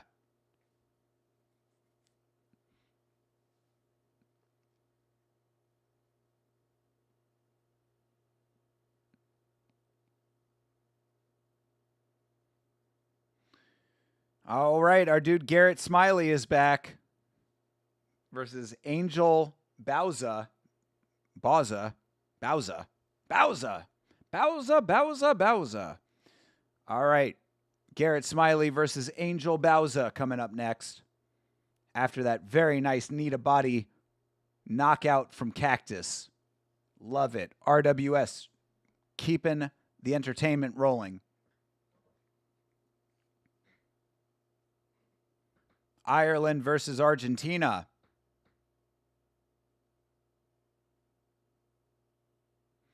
Oh my God, I want the RWS giveaway t-shirt so bad. BS who want it, give me a t-shirt. Somebody needs to get in touch with RWS and tell them that we watch on stream every week and that they need to give me a t-shirt. RWS, give Thinker a t-shirt. These guys have like 300 fights combined? Possibly. They might have 300 fights individually. Oh, look at her. This lady gets a t-shirt. Oh, and this guy gets a t-shirt. That guy got a t-shirt. Where's the t-shirt for Thinker? BS who want it. Tossing. Oh, that was a good toss. All these lucky bastards in the front rows getting t-shirts. Dude with a tattooed head gets a t-shirt. Damn, that dude's got the full head of tattoos going on, like one of those coaches in that we've seen in the UFC.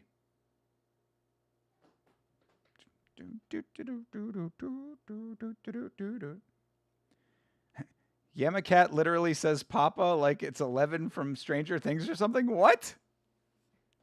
Was he making noise? I didn't even hear.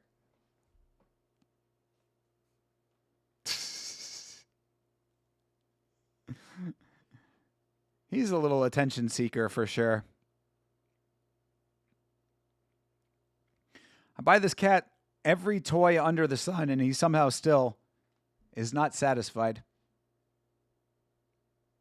Oh, there we go. Some people outside of the front row getting t-shirts.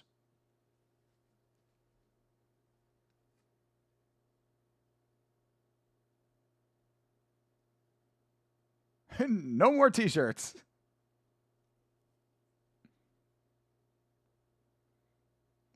I want an RWS t-shirt so bad.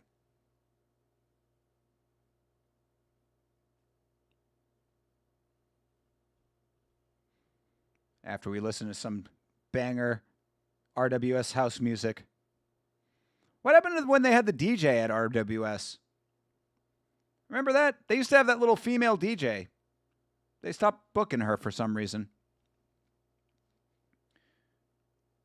I suspect Yamacat is like my cat's just chilling and sometimes hits Thinker with the ankle locks. Nah, I mean, not really. Yamacat is very strange. He doesn't like how did I say this? He's cool with being pet, but he doesn't like you to get too close to him. So like he likes to be pet, but he'll get like just within arm's distance. So like I have to stretch to pet him in most times.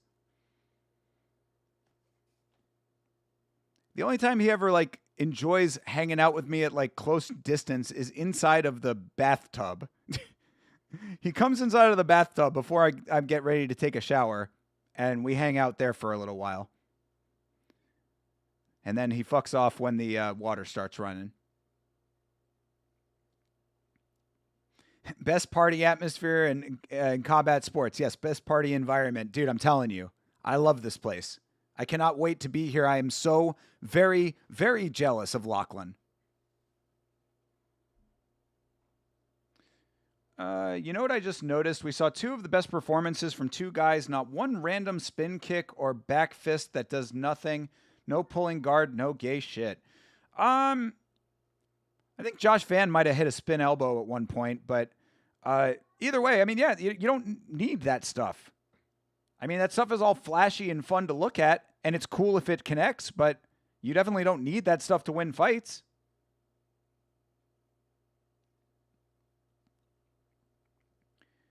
They stopped booking her because of her music choices? True. I liked her music choices, but she did have a definitively mid-2000s playlist going on. Best party environment in Muay Thai? That's definitely true. I think that they've got every other Muay Thai environment beat for sure. Certainly the ones that we've seen.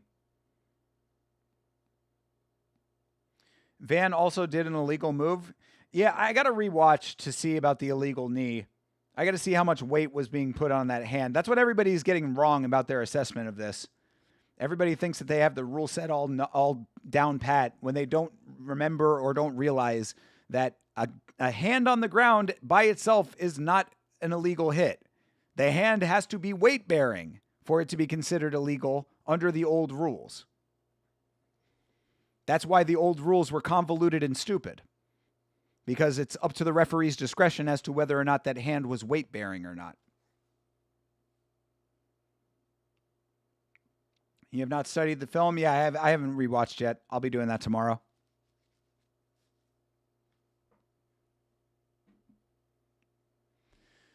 All right, this fight will be the halfway point of RWS for the evening.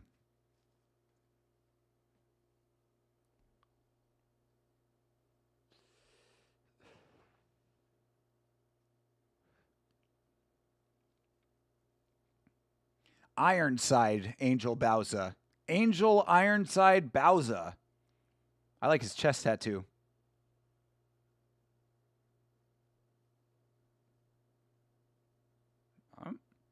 Barbara Aguilar and Laura Burgos coming up on the 23rd.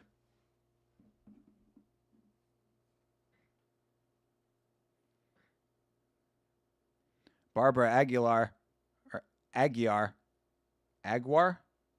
Barbara Aguar. She got the Jack Della nose going on a little bit. Only slightly, though. Not as bad as Jack. But we're going for our Irish guy, Garrett Smiley, over here. He's a beast. We've seen him before. And 3/4 point passive is not allowed to be considered defensive, and a knee to the head is allowed according to the unified rules.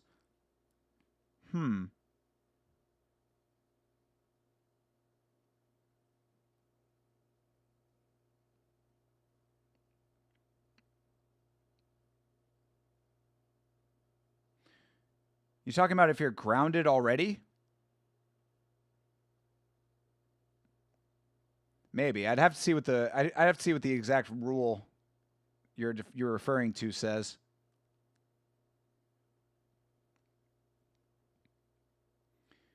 All right, Bauza kind of winning on the dancing right now. Where is the Swan Dragon? Hit the Swan Dragon, please. Nope, no Swan Dragon from either gentleman. Non-Thai / Asian Muay Thai fighters are always pretty damn good. You're not wrong, Jeremy. I was really hoping we'd see another appearance from the GOAT Tim Schlotbach. But we have seen some very talented non-Asian Thai fighters, or Muay Thai fighters, of course. It's not always true. Certain regions are definitely better than others. For some reason, RWS specifically is a very, very bad place for Iranian fighters, traditionally. Unless it was last week. Was the Iranian guy last week that won, maybe? I want to say maybe last week we had the Iranian dude in the banger fight that won. But on the whole, generally the Iranians that we've seen in RWS have not fared very well. Hey, Didgery Dave is here. What up, Didgery Dave? W. Good day, mate. So it's subjective. You cannot use 3-point, which would be feet down and hand down to avoid knee to the head. That's under the current rule set. Yeah, the current rule set states that an opponent is only considered downed if any other part of the body aside from the hands or knees is touching, or the hands or feet is touching the ground.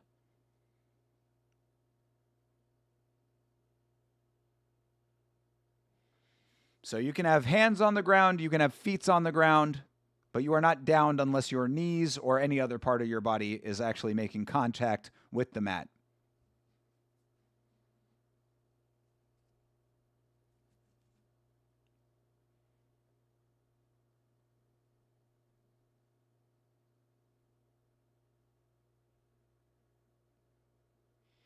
All right. Garrett Smiley looks like the homie Bryant, who is Vitz King's current roommate.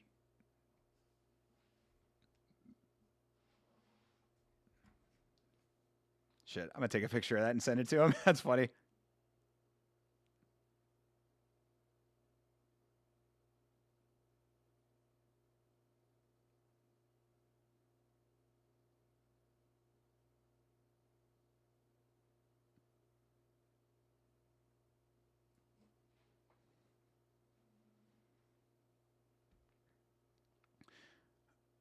I love that they added that rule. Yeah, no, I agree.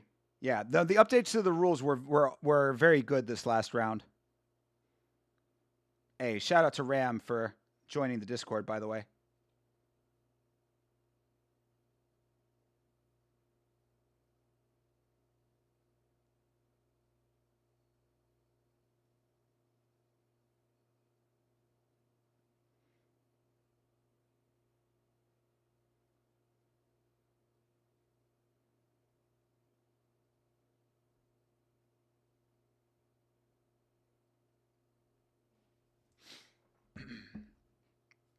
Many wrestlers abuse this. True, dude.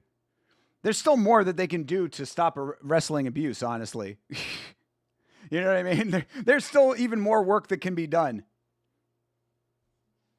Knees to downed opponents would be a big step up. All right. Smiley versus Bauza is underway. Appreciate you all being here on a Sunday night. Happy Mother's Day to everybody. If you are just joining us, the link to the fights that we are currently watching is in the description of this live stream, and this timestamp up here is currently correct.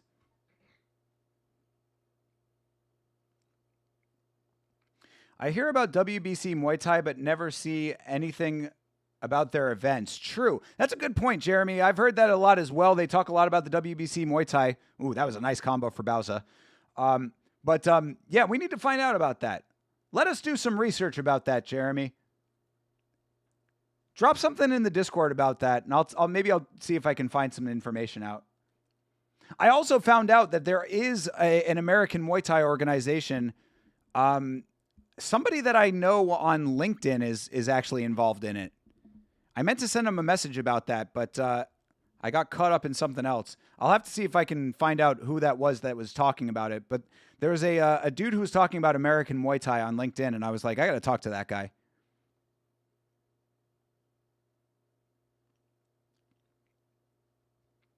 "12 to 6 is a great addition if you know how." Fuck yeah, dude. 12 to 6 is extremely valuable.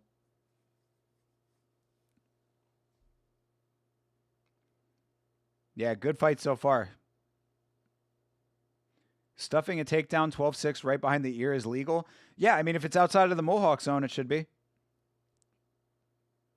Oh, that looked like a back of the head shot. Speaking of, yeah. Referee just says fight on, as usual. No rules in Muay Thai. Literally just punched this dude straight up in the back of the head. Oh, geez, Bauza. Yo, Garrett Smiley needs to get himself into this fight. He's about to drop. Oh, he's backed in the corner, too. Oh. Yeah, Smiley needs to get active. Bauza is crushing right now.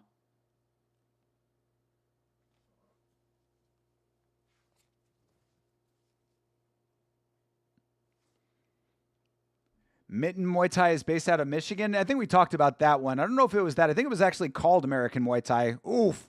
Down goes Smiley. Is he going to be able to get up? Oh, he's trying. He's trying. He's back to his feet. Can he stay? Oh, my God. Smiley might be done. Oh, Bowser right back on the attack. Oh, and he's down again. Through the ropes. Oh, our dude Garrett Smiley goes out. It's a beanbag for Bowser. Oh, that boy got a beanbag. Ooh, that's a beanbag. Bowser with the beanbag. Damn. Kind of dirtball, even though he fucking punched him in the back of the head earlier in the fight. But still, that was pretty nice work otherwise. A long guard is killing him, bro. I mean, Bowser's reach was certainly definitely on full effect. He was using it tremendously well.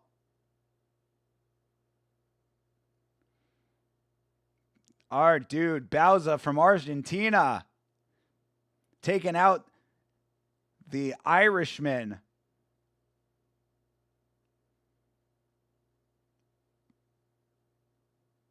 That's wild, dude. Hell yeah. That was great. Again, kind of dirtball with the back of the head shot, but referee didn't say anything about it. He saw it. Maybe back of the head shots are just legal in RWS. I don't know. When did he get cut? I thought he might have gotten cut on the elbows when Garrett was in the corner.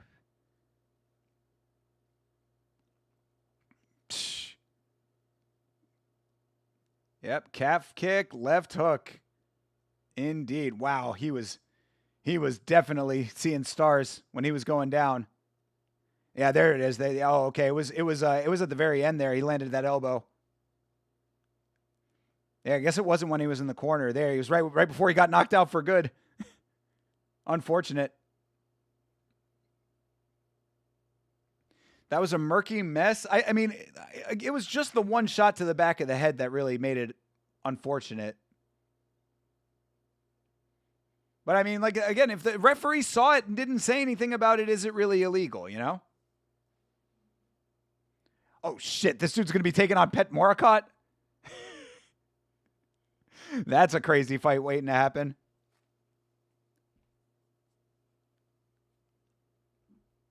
All right.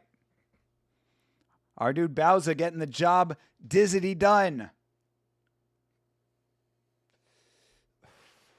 That's a decent-sized cut off of that one elbow. Sucks that Garrett wasn't able to do that earlier in the fight. Yeah, Angel Bowser, Mr. Ironside himself, getting the job done. Hello, ladies.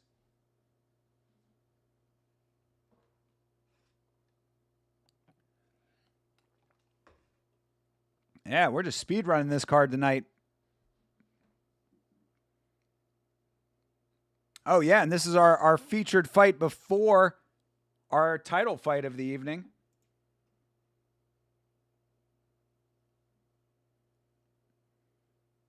You know, RWS, always good, giving us title fights all the time. And then, of course, after that, we have the banger fight. You know how it goes at RWS.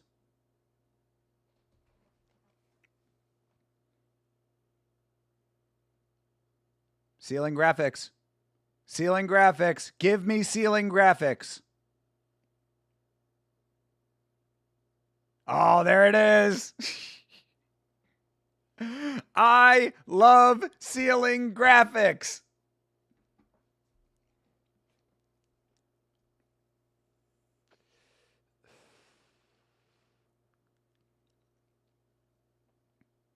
What's he going to do? Is he going to start moving or is he going to bust through the ceiling? This is a cool angle. They don't usually show us this angle. The straight up angle.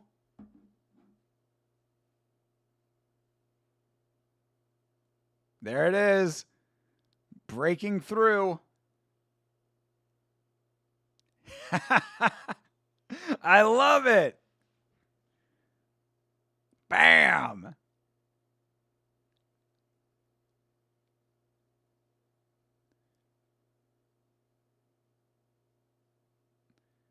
A spinning back elbow heavy as a falling mountain.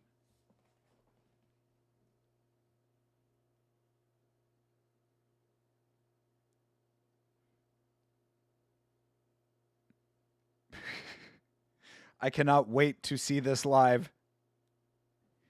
You!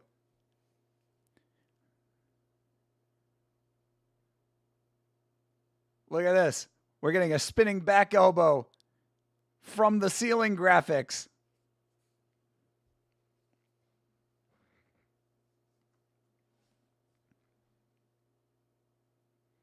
Cool Wukong-esque graphics. Yeah, dude. These are awesome. Bam! Spinning back elbow to the screen. I love it.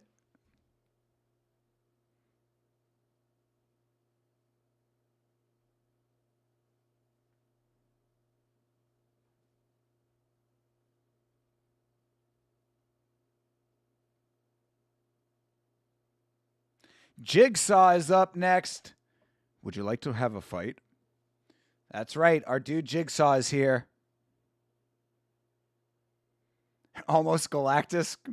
Galactus. Yes, yeah, from Marvel. Hell yeah. Yeah, it's fucking awesome.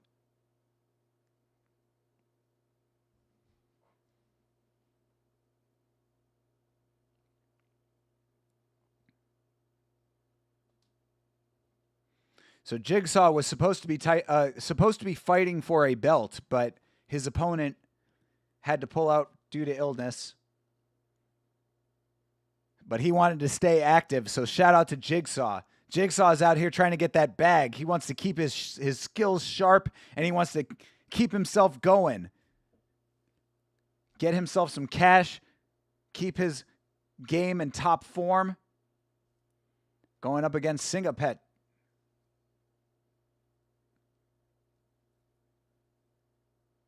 Oh, this is Singapet's RWS debut.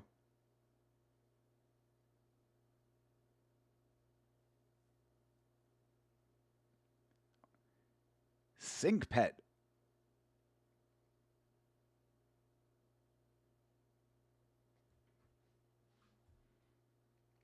Oh, so wait. Hold on a second. So Jigsaw is the current flyweight champion, but this is just a non-title fight because his opponent had to pull out. Got you. Okay. So this would have been a title fight had the other guy been here, but the champ just wanted to continue being a badass champion, so he's fighting anyway for no belt. So he's going to retain his belt either way, but that would be wild if this dude just beat the champion in a non-title fight.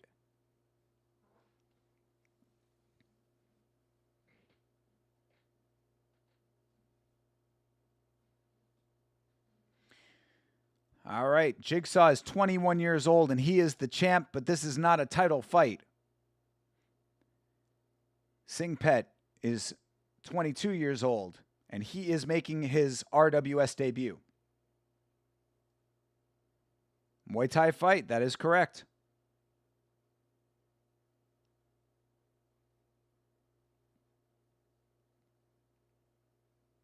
They need the bot, that is correct. Got to get that bot. I wonder how much the difference is for a title fight and a non-title fight for a title holder. You know? If this dude is a champion and he's just he's not defending the belt, but he's still fighting, is he getting the same purse, I wonder?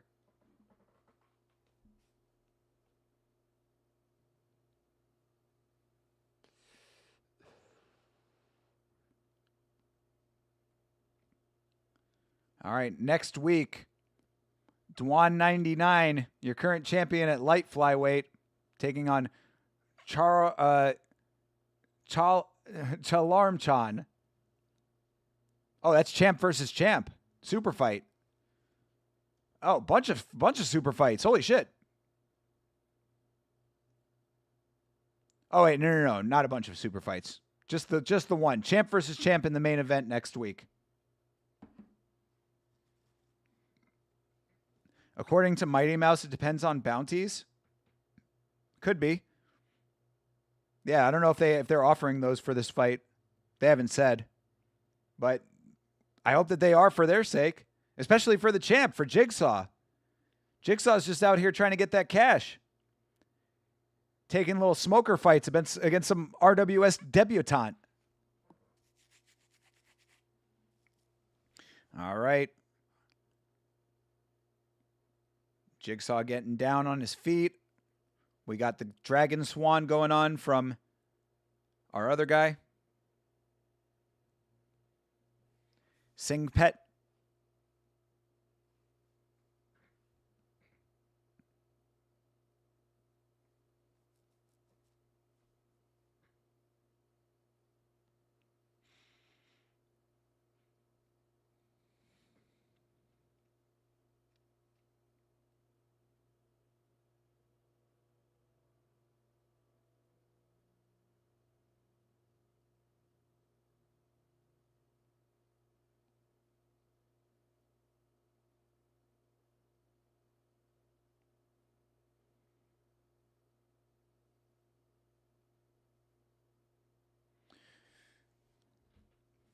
Oh, he fought Wow Wow.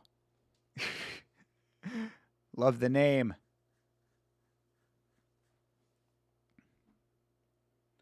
Wow Wow.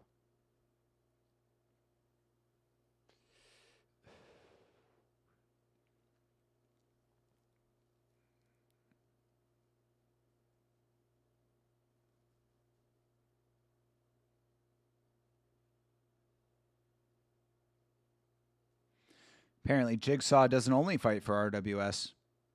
They got non-exclusive contracts, apparently. That's kind of cool. Never see that in UFC.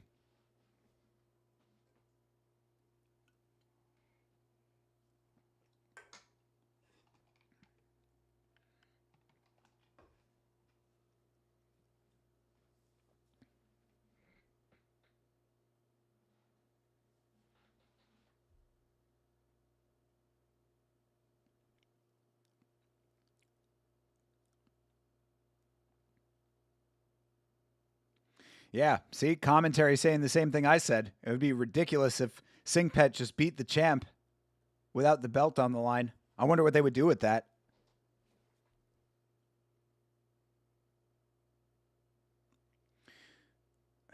This ring announcer is far better than Bruce. I mean, I don't know if I'd go that far.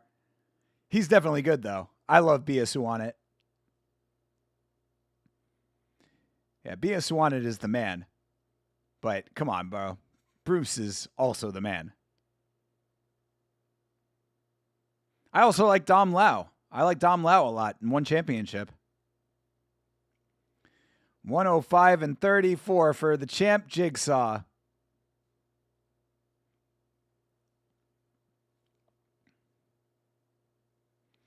$105-34. Hey, he's a Pechindi promotion starfighter. Fuck yeah, shout out to Pechindi.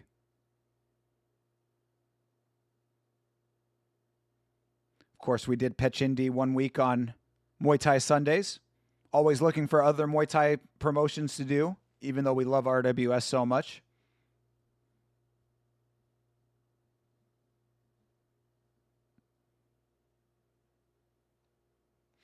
Yeah, we'll have to see if we can get a different one of these weeks. The problem is that every week is a title fight for RWS, so it's like you never want to miss any of them, you know?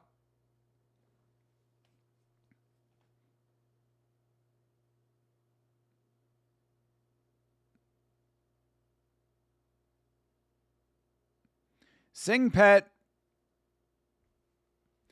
All right, Jigsaw versus Singh Pet coming up. Both men are shiny. Wimmelmet getting ready for this fight. Strutting her stuff for me and for me alone. You know this to be true. All right, fight is underway. Bam, let's go.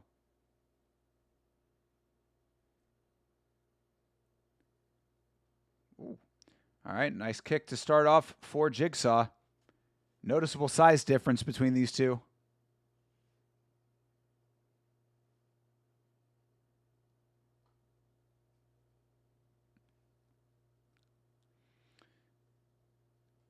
Jigsaw kind of backing him down a little bit. Oof. I heard that connection.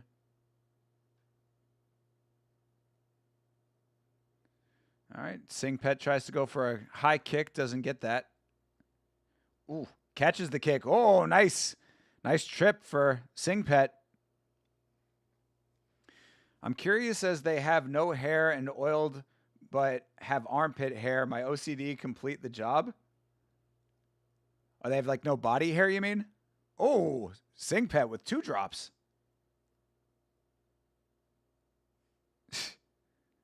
Dropping him to the canvas like yesterday's newspapers.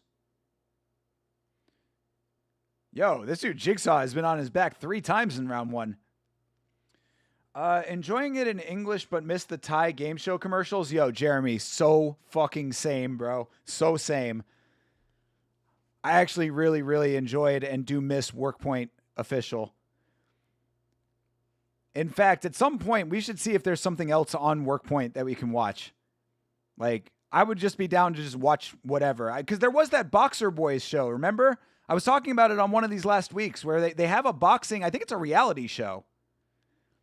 I don't know. What do you think, Jeremy? One of these weeks you want to just try out Boxer Boys? Just watch a Thai reality show where they box in it? Dude is tripping him all day. True. Yeah, but Jigsaw is just staying in it.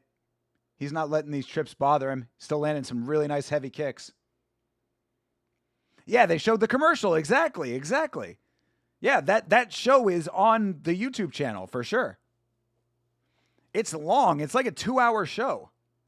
But I think that's because they actually have like full-on boxing matches in it. And I got to assume that it's Thai boxing. I got to assume that it's going to be, Muay Thai adjacent if it's not actual Muay Thai. That would be fun to do. All right, I'm with it, bro. I'm with it. Remind me in the Discord. Because I am down. I would love to do that. I agree with you a lot, though. Because I really very much enjoyed watching on Workpoint all of the Thai cultural stuff that I felt like we were getting enriched culturally. We're losing a piece of that with this English broadcast.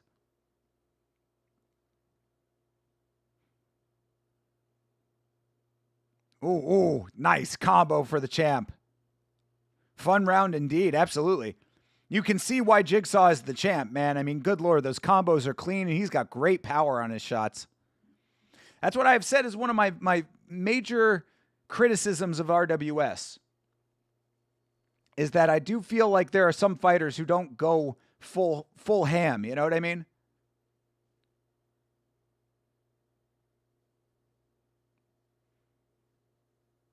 The Thai card?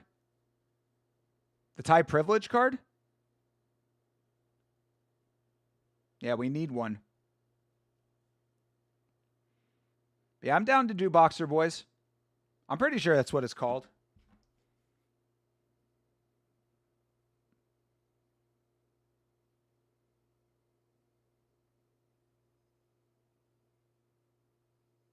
Yeah, let me see here. Yeah, Boxer Boys. That's the name of it.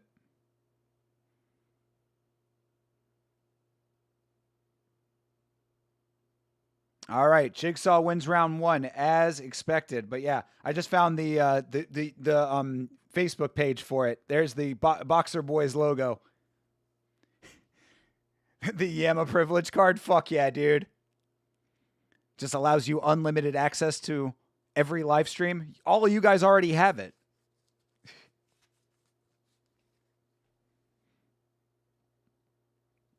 So yeah, Boxer Boys. That would be dope, dude. I think we're going to have to do it. I think we got to do it one day.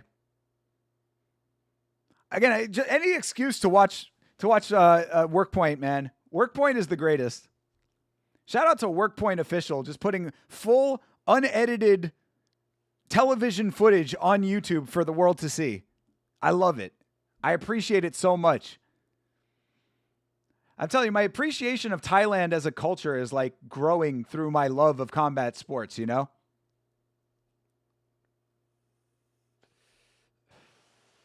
Oh, nice connection for Jigsaw. Another one. This dude Jigsaw deserves to be the champ, bro. He's crushing right now. Pet Singh is pretty good himself. Honestly, for a debuting RWS fighter, he's holding his own nicely. Ooh, a couple good one for Pet Singh.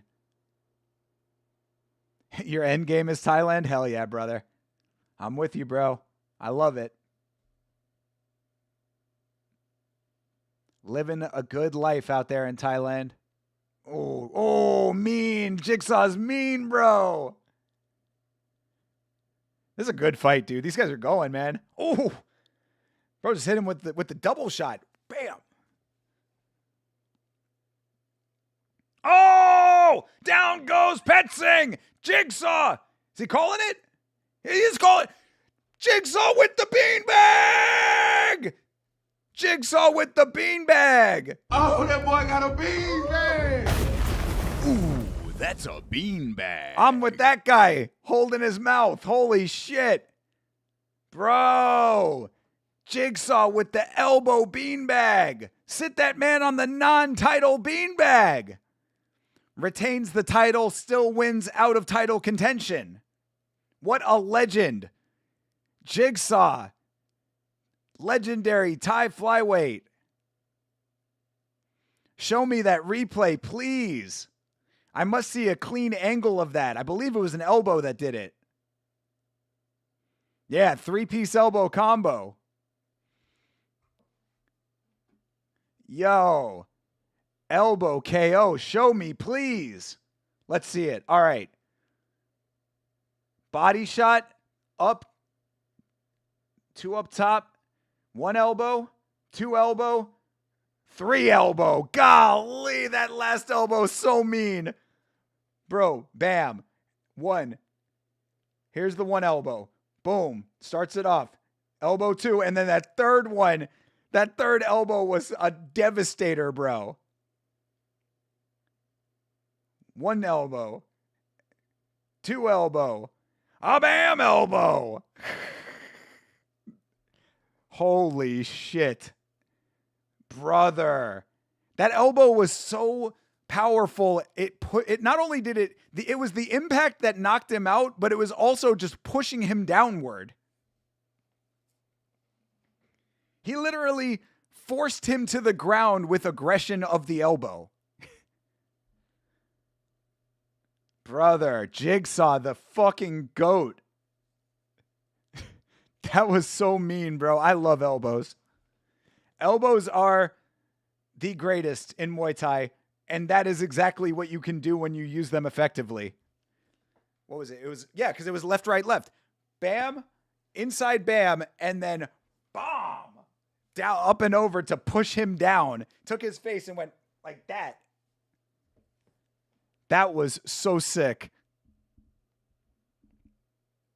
He flew like Bushesha. Yo. Let's go, Bleeding Edge. That is the sneaky elbow uppy. I love and protects the chin. I mean, I think that was like an up down. Because like I know the elbow you're talking about is like up like that, right? Like up from underneath. Or you're talking about up and over. Because I love the up and over elbow. And that's what that one looked like to me. Because it was like 2 sideways and then the up and over. Very nice, man. And now we get more ceiling graphics. Come on. This is the breaking through the ceiling. This is one of my favorites. Hell yeah, dude. And that is going to bring us into our title fight, bros. This is our feature, our title fight for the evening. But of course, you know how this goes. This may be the title fight, but it is not over at the title fight. We have the title fight, and then we have the banger fight. Only RWS does this, as far as I know, but God, do I love it. Jaroensook versus Puenyai. Jaroensook versus Puenyai for our title fight. Sam, you're back? That's what's up, brother. You just missed a 3-piece elbow combo that sent our dude Pet Singh into the Shadow Realm. Shout out to Jigsaw. Yeah, Sam, if you're not watching this RWS right now, bro, you need to be doing this. As a person who wants to fight at some point in your life, you need to be seeing how Muay Thai works. You need to be seeing what happens in Muay Thai. This shit is fucking fire.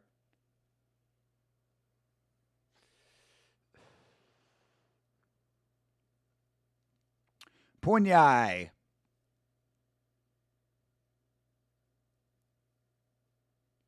Yeah, checking out the highlights of Puenyai. Yeah, that elbow combo was fucking sick, dude. We've had 3 beanbags on this card. Is it free to watch? It absolutely is free to watch, sir. If you click the link in the description of my live stream that you are currently watching me on, go down to the description. There's a link in there. You can click that. This timestamp above my head is correct currently. You can sync up with us, and you can be watching what we're watching. And if you want to go back and rewatch the fights that you missed, you can go back and do that later.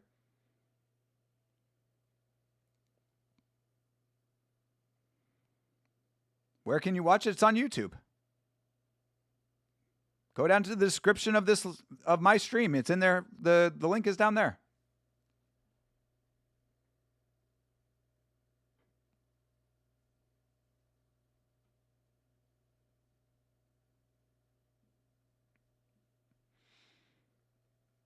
Yeah, get yourself set up. You can put me on one screen. You put the fights on another screen, or do the dual screen, the split screen kind of thing. If you're watching on desktop, I don't know how you do it on mobile, but I'm sure you can figure it out. Yeah, you're just in time for the title fight. I believe it's a title fight. Yeah, it's a title fight. Jaroensook is our champion currently. And in fact, because this is the title fight and we are going to be getting into the banger fight after that, I'm going to take my one and only break of the stream. So sit tight, get ready for the title fight. Should be announced here in just a moment, and I will be back in time for this thing to start. So don't go away.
And just like that, I am back.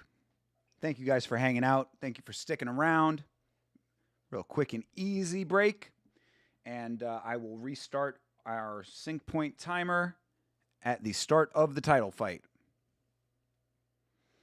My ears a little bit of a break from the headphones here as we see some nice highlights of Jaroensook.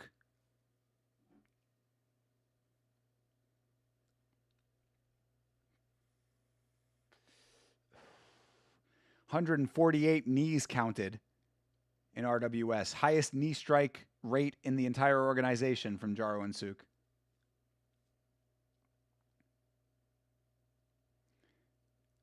All right, dude.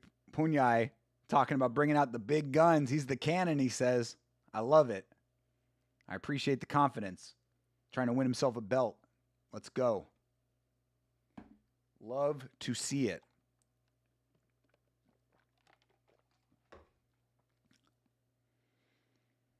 For the bantamweight strap.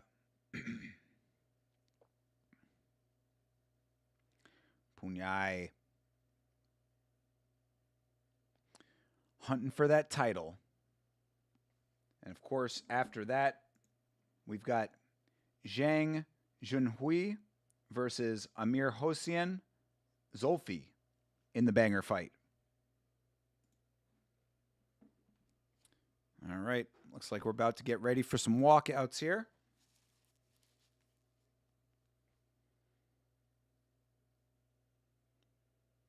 Dude walking out to Van Halen?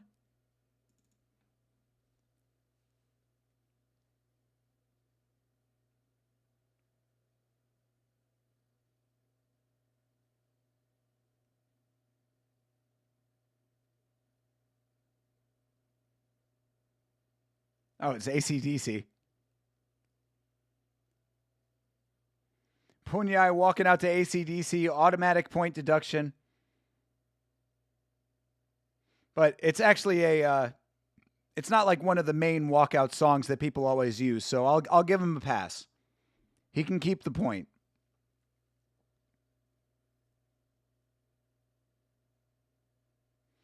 Puenyai making his way up the stairs to the ramp.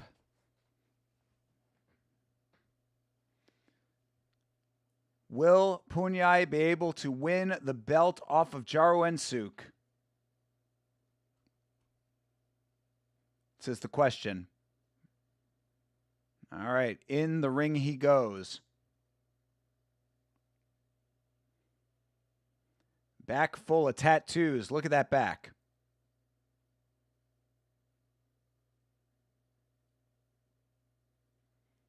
Still needs to get the rest of his color done on his tattoo on his back. All right, so our challenger is in the ring. We've got pictures of the champ as a child, I think. That is him, right? Yep, Jaroensook. Yep, baby Jaroensook on the screen right now. Oh my God, look at this footage of him fighting as an 8-year-old. He has to be like 6 or 7 there for real. Oh my God, bro, holding up money as a fucking 5-year-old. This is, I cannot abide, guys. It's the one thing about Muay Thai that I cannot get behind. The fact that these kids fight at such a young age. It should not be legal. Look at him. See, he's like 6 or 7 years old with a cut over his eyebrow. That's not good. This isn't good. Yeah, he's one of those dudes that's been doing it since he first was able to walk.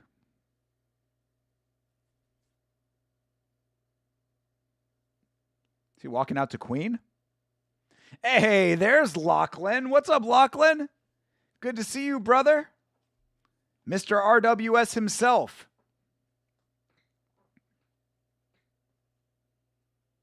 It is Queen. He's walking out to Queen. Lachlan's here just in time for the title fight. In fact, we actually just saw all the advertising for the upcoming cards. I guess we could see what card you're going to be watching. You've got. I think if you're going next week, I think that you're going to be there for a super fight. I think you're going to be there for champ versus champ.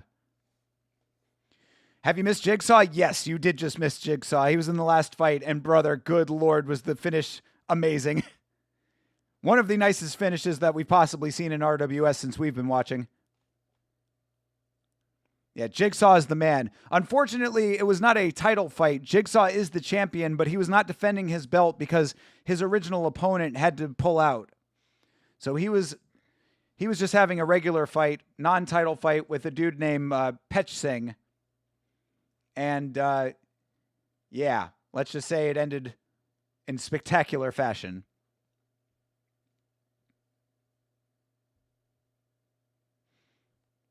And as I've said, Lachlan, you need to let us know what you are wearing so we can see if we can spot you on the dance cam. We need to see if we can spot you in the crowd on our watch along.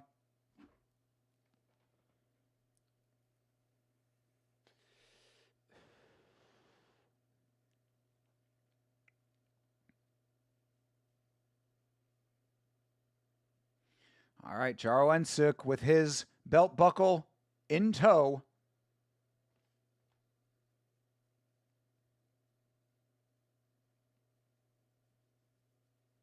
All right, Jaroensook versus Puenyai coming up. Jaroensook is 19 years old, bro. All of that footage that they were just showing on the screen was like a couple of years ago. That's so crazy to think about. This dude has been fighting since he was like 5 or 6, and he's only 19 now, and he's a champion already. Going up against 23-year-old Puenyai. Puenyai at 23 years old.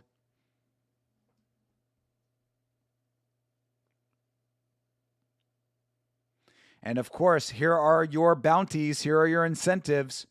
Winner gets 150,000 baht. Knockout gets 200,000 baht. Fighter Spirit Award is 100,000 baht. And of course, a winner with a knockout gets 350,000 baht. Love it.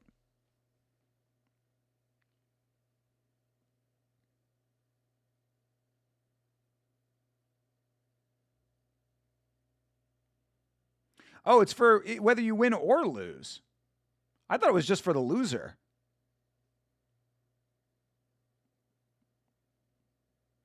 And shout out to RWS, where the best fight the best. I mean, this is the champion is fighting the number 1 ranked guy.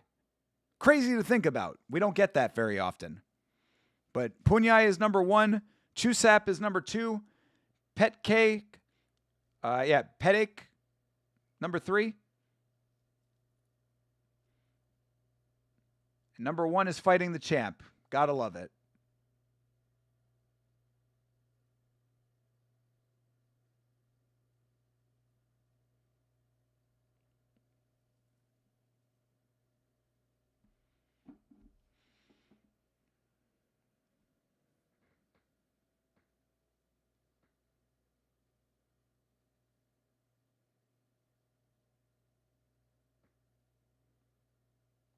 All right, we got our dances going. Everybody's cutting a rug right now. Very nice.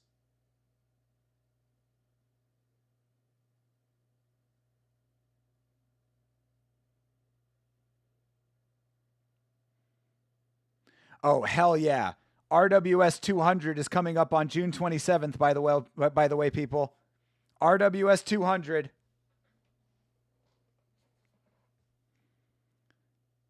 Yeah, 200 episodes of Rajadamnern World Series coming up on June 27th. That's going to be a fun one.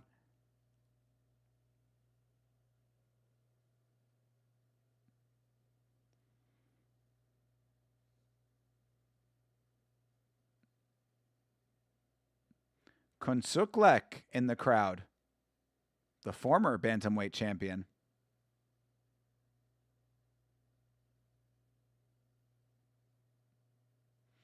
All right, fight is about to begin. I will give you a sync point when this fight begins.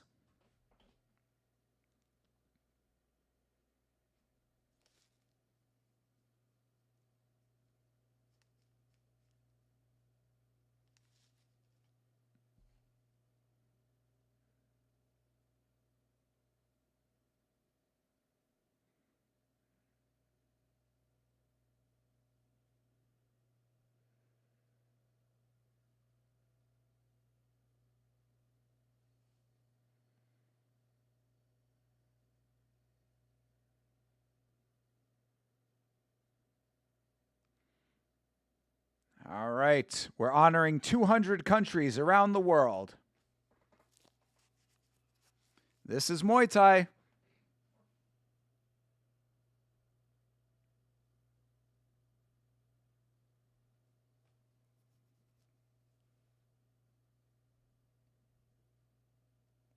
And this is Rajadamnern. I love it. Getting ready for this bantamweight title here. 5-rounder.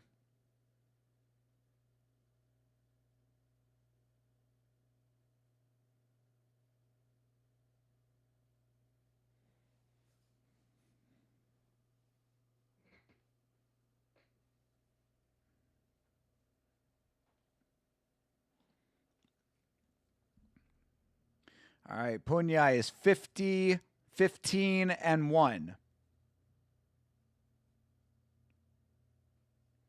He is the challenger.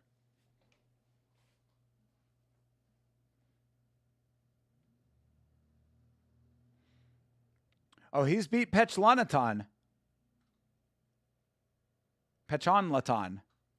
We just watched him recently. You're going to this one this Saturday. True, yeah. So a week from yesterday. Looks like a sick card. I'll send a fit check so you can keep an eye out for. Keep an eye out. Hell yeah, dude. Absolutely, we will definitely be looking for you. And yeah, they showed the previews for the card, and I think you're gonna be getting champ versus champ, which is pretty cool. You're getting a super fight. Fucking awesome, dude. As I've said, I am extremely jealous. I hope that you are a lucky person that gets one of the RWS t-shirts that they give away. Take a picture of the merch stand if you can as well.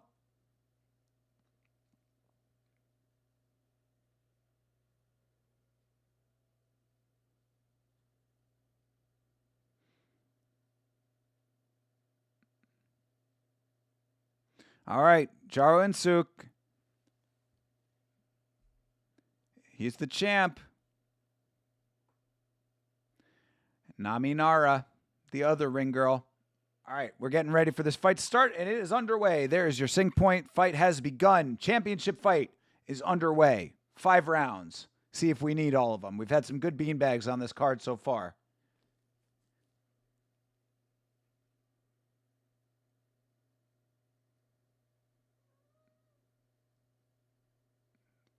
Ooh. Nice combos going both ways.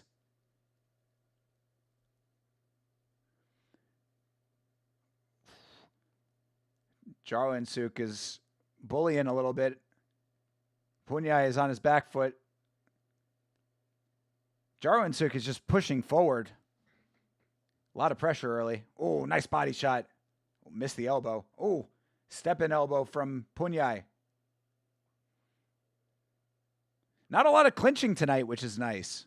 Just noticed that. I just thought about that. We have not seen a lot of extended clinching in this on this card. Nice head kick for Puenyai. Oh, big connection for Jaroensook. Oh, nice elbow for Puenyai.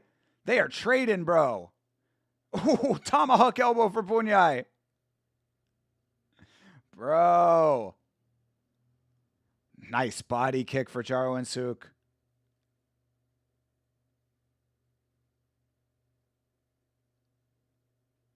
Jaroensook keeps that head on the bobble. Nice knee to the body for Jaroensook. All right, Puenyai clinching up now. He don't want to take another one of those real quick. Give me a little bit of time.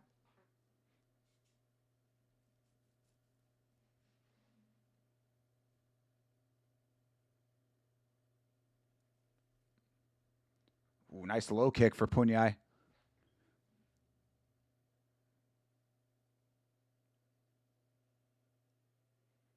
Oof.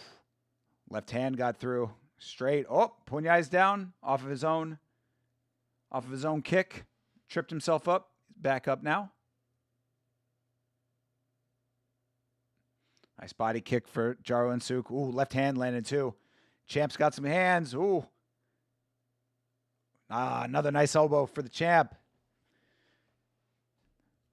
Puenyai really liking that up and over tomahawk elbow. Oh, jeez. Solid right connection for Jaroensook.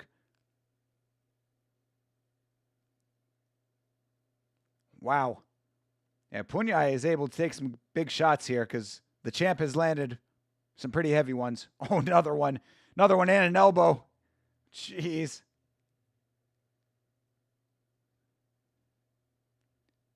They're just trading heavy elbows.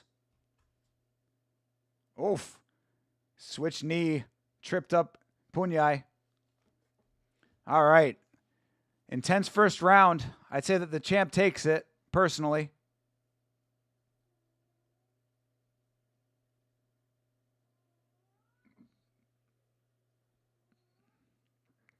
See what these judges have to say.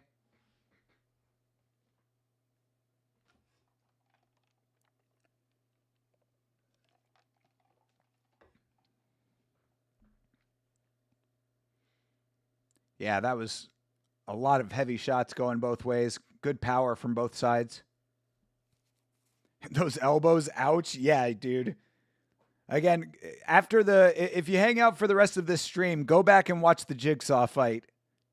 You want to see some powerful elbows. Good Lord. Jigsaw is the man. Also, Cactus, too. All right, Jaroensook takes round 1, as expected.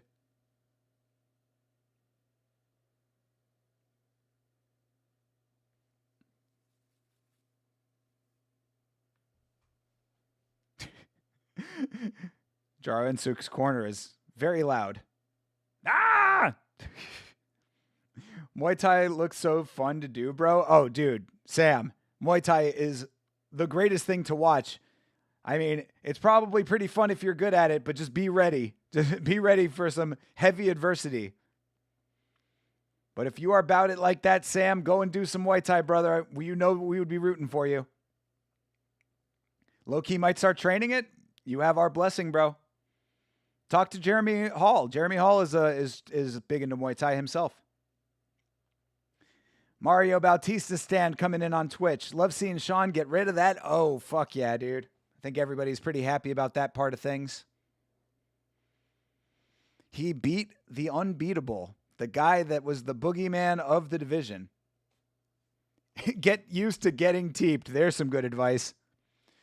All right, they clinched to start round 2. Round 2, of course, is underway.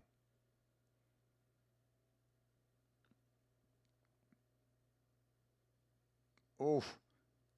Oh, another elbow lands for Puenyai and another one back for Jaroensook.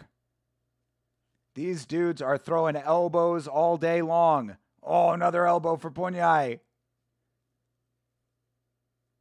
Oh, jeez. Big elbow for the champ, and Puenyai is down. Will he be able to get back up? Is it over? Is it over? It might be. It's over!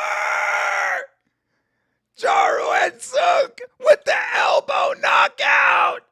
Oh, that boy got a bean bag. Ooh, that's a beanbag. That is an elbow to face beanbag.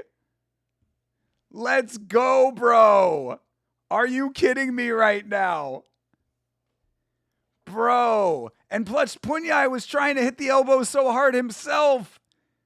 Jaroensook just too nice. He's too nice with the elbows. This has been a great RWS right here, people. We've gotten finishes on like 4 out of 5 fights. Let's see. 1, 2, 3, 4, 5. Yeah, no, 6 fights now. And I think we've gotten four finishes out of 6. No, 5 finishes out of 6. Either 4 or 5. Either way, we've gotten a lot of good finishes tonight. This has been fantastic. I got to see the replay on that. Brother, champ retains off of an elbow to face knockout. You're going to get beat down when you first start, just part of the game. You're just that good, you won't? Okay, Sam. I like the confidence. All right, let's see the replay here. Champ. Bam. Oh, bro, he just stepped through his face with that elbow. Look at this. Wah. Bam. Just bomb. Right up and over the guard. You see the hand positioning, and then, yeah, he just turned his body, which in turn moved the guard out of the way. This is the best angle right there. Oh my God, what a beautifully placed elbow. Puenyai just not able to keep his composure. Bam! He went through his face with that elbow. Bomb! Right on the money, dude. Temple shot. Knock the fuck out. Brother, very nice. Very, very nice. Jaroensook retaining his belt. Bantamweight champ remains.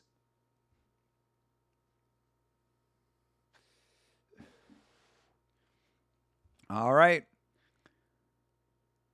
Ban Tianchai, our dude who has no expression ever on his face. But he is the president, though. Eat one to give one for real, Lachlan. Yo, absolutely. And we've been seeing some great work when that's the case. I wish some of these UFC fighters would take a page out of that book. Like, yes, is it dangerous? Absolutely. Does it hurt? Absolutely. Do you want to win? Sometimes it's how it has to be. Jaroensook showing exactly what it takes to be a champion, to wear the golden RWS belt buckle. Perfectly placed. Hell yeah. Did he say Gordon Ramsay before the finish? I didn't know what he was talking about. He said Gordon Ramsay. It was like, I guess maybe like some show that Gordon Ramsay has that he was referencing, but I didn't know what he was talking about. I heard that too, though, Sanjay. 350,000 baht.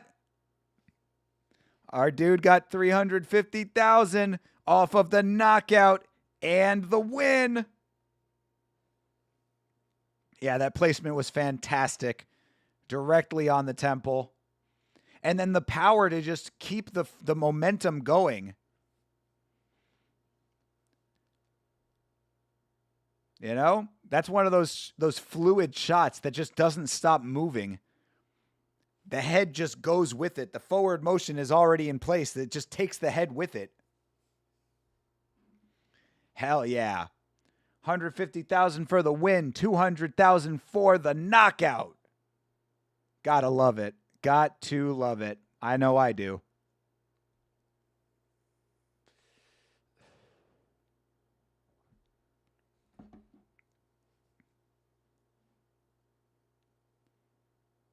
Yep, the step and kinetic chain, exactly. Absolutely. I believe that it was Fleetwood Mac that said, never break the chain. Little did you know, all of those Fleetwood Mac members, big Muay Thai fans, you know?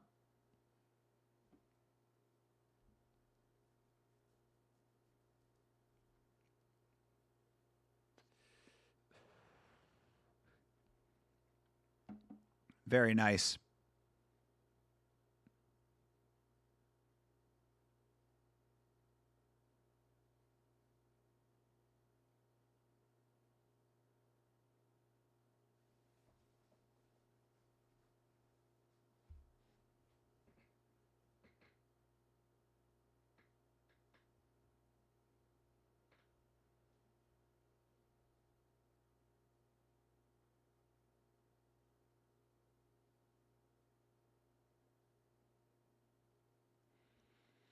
He's saying that he talked to his trainer and they were talking about waiting for the timing. Good job of listening to your team. I mean, that was like the timing was so perfect.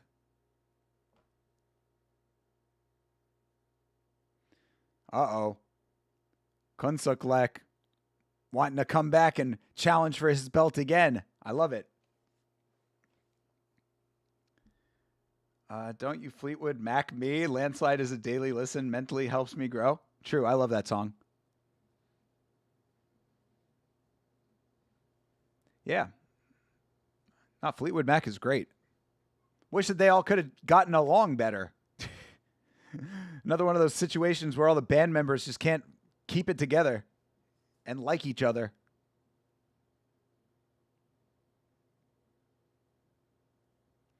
But they kept it together long enough to go on a reunion tour, and that's where I saw him. Had a very nice time at the Fleetwood Mac concert. That was many years ago now, but really enjoyed it. Miley Cyrus did a lovely cover. Yeah, Miley Cyrus has covered a bunch of classics. I don't doubt that she did a good cover of that one. She had a nice enough voice.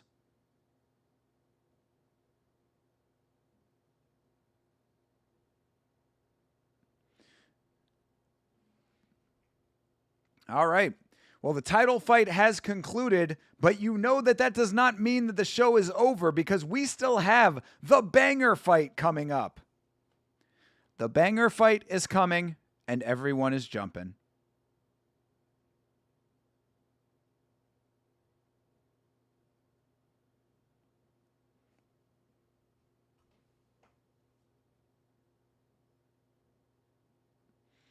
Yeah, our dude Zhang Junhui is from China, and Amir Hossein Zolfi Oh, he's from Iran. They always got an Iranian in the banger fight. Why is that? I do not understand. You threw your silk leopard silk boxers at Stevie in San Diego reunion. I think you told that story. Yeah. What did she do? All right, one more dance cam. She laughed and went on. Good deal. Glad she was a good sport about it.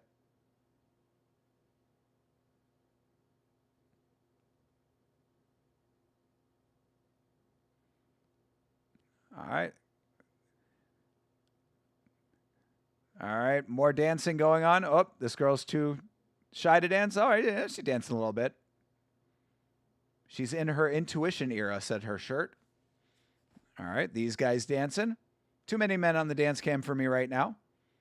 All right, look at these people. There we go. There's some dancing. Lady not really dancing all that much, but the dude's into it. Oh, these baddies from before, they were already on camera. Cameraman's got a thing for these two.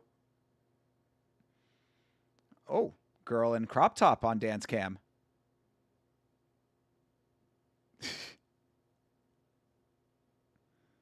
All right. Hey, these happy dancers over here. Oh, that girl, that girl was on the dance cam before too. Come on, there's got to be more people in the crowd you could be highlighting here. All right, well, no more dance cam.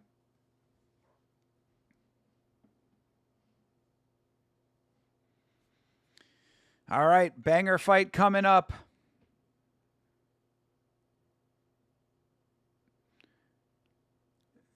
All right, Zhang Zhenhui from China, our Chinese king. All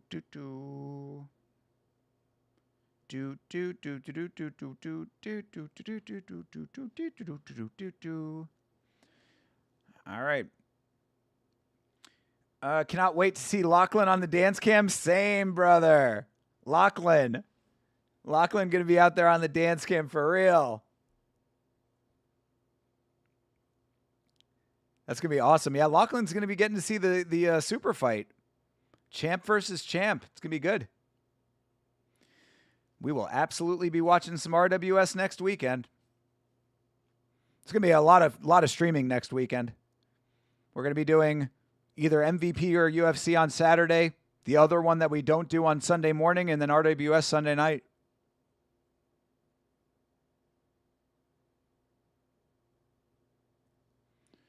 All right. Amir Hussein Zolfi from Varaman, Iran.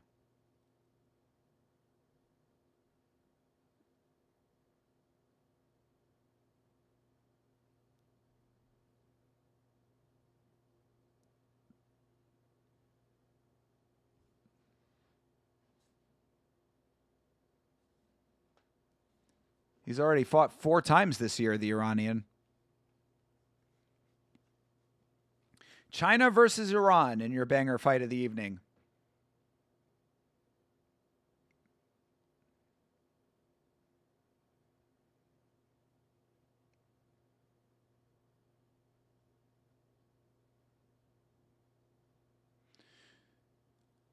All right.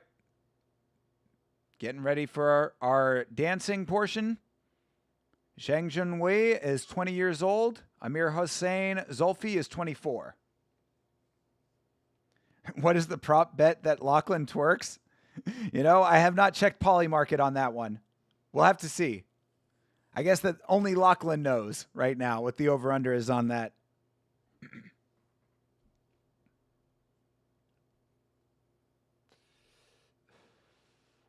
But I like the idea, though.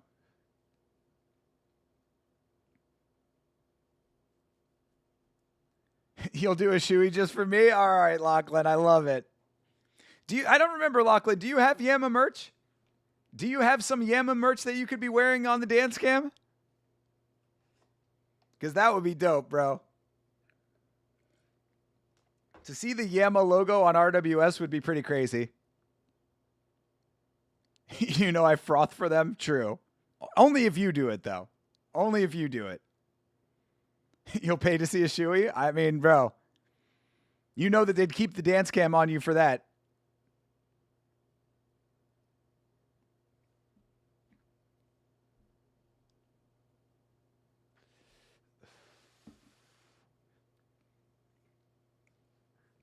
Of course. Sadly not. Need to order a polo, actually. Oh, true. True. Well, unfortunately, I don't think it would arrive in time. But either way, you're still good, brother. We still appreciate it always. Of course, you are still a Blood Palm legend. And for anybody else who is not aware, I'm sure you are by now, but if you are not, yamashow.com for all of your merchandise needs. You'll make a sign like WWE? YouTube.com/@yamashow. The polo is awesome. I'm so glad that you like it, bro. So glad that you like it. Size down for it. Yeah, I have heard that from a couple people that the polo does run a little bit large. But, yeah, I still have one that I'm waiting to give to Yama Dad for his birthday. Big Mike, Yama legend, getting a polo for his birthday. You're wearing it tomorrow? Nice, dude. Hell yeah. Love it, my man. Just be prepared. Be prepared for all of the women who are not going to be able to keep their hands off of you. I don't make the rules, bro. Just how it goes. You wear Yama merch, you get all the attention.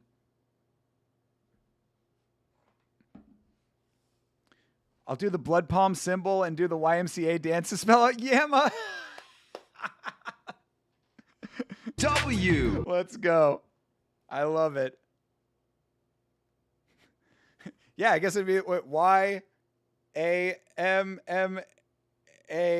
Tried to do it. Y-A-M-M-A. There you go. Costco requires polo shirts for work. Right. True. Yeah. Now you got the greatest polo shirt of all time to wear for Costco. Costco won't know what hit them. Costco thought that you're just going to be wearing some bullshit polo. You're coming in with the greatest polo shirt ever made. Little did they know. Little did they know that swag was entering the building. All right. Banger fight is coming up.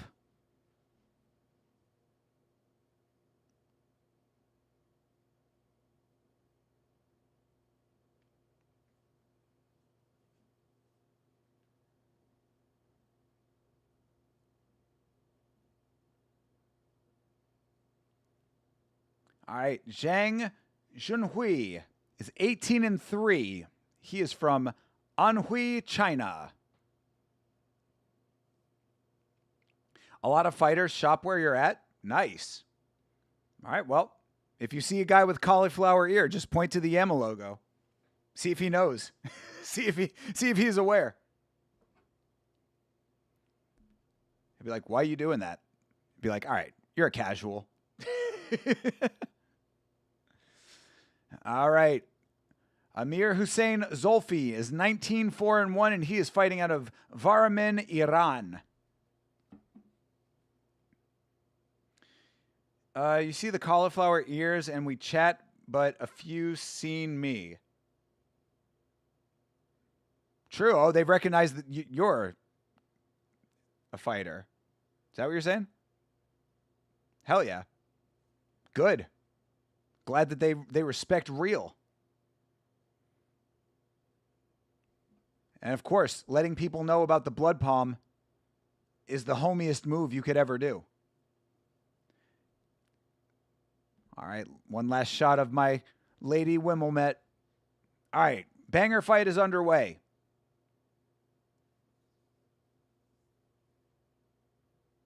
Your ears are flat, you drained them and no longer practice? True. Probably better off if you're not actively training. All right, Zhang starting off pretty good with some decent striking, but Amir Hussein moving pretty nicely. Oh, nice elbow for Amir Hussein.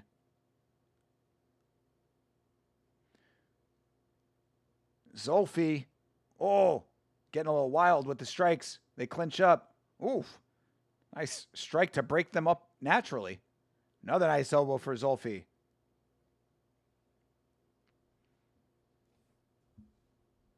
Yeah, Zulfi looking good so far. Oh, nice body shot for Amir Hussein. I actually mentioned if they watch UFC to look for Yama watch-alongs. Let's go. Nice, Sanjay. Hell yeah, dude. Appreciate that, bro. Thank you for spreading the word. That is the most effective way to grow the blood palm, is legitimately word of mouth. Oh, nice up and over elbow for Zulfi. Our dude Zhang needs to get himself into this fight. He's moving a lot. There's an elbow from him. Nice body kick for Zhang. Oh, jeez. Big connection for Zulfi.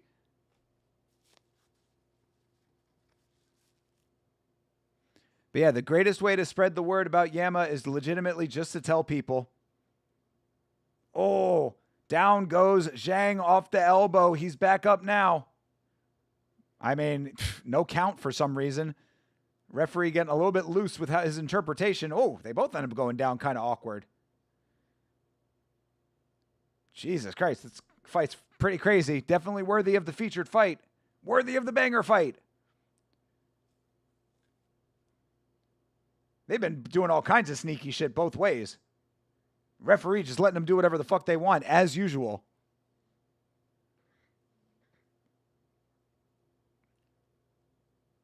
Yeah, that switch knee. Crazy. Oh, nice right hand off of the ropes from Zulfi. Nice elbow from Amir Hussein.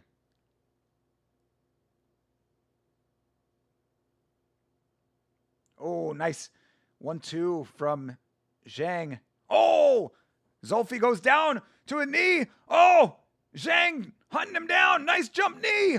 Oh, Zhang wanting to finish this thing early. Zulfi clinches up. Referee trying to break him. Is he going to survive the round? Oh, clinching up again to survive. Yeah, this referee will not give them standing counts. So he thought that he was going to get the count. He didn't get it. And then Zhang just was like, all right, well, I'll strike more then. Yeah, this referee is just straight up not doing his job. This referee is just not doing anything. This referee is wild right now. So Amir Hussein thought that he got the knockdown and was going to get the standing count. Referee's just not doing his job. But yeah, so there are some really nice connections on both sides in that round. But yeah, see, there you go. It goes down to a knee. Expects he's going to get the count. Doesn't get it. And Zhang Jinhui going in there and just rocking him more. That up and over elbow. Fuck yeah, dude.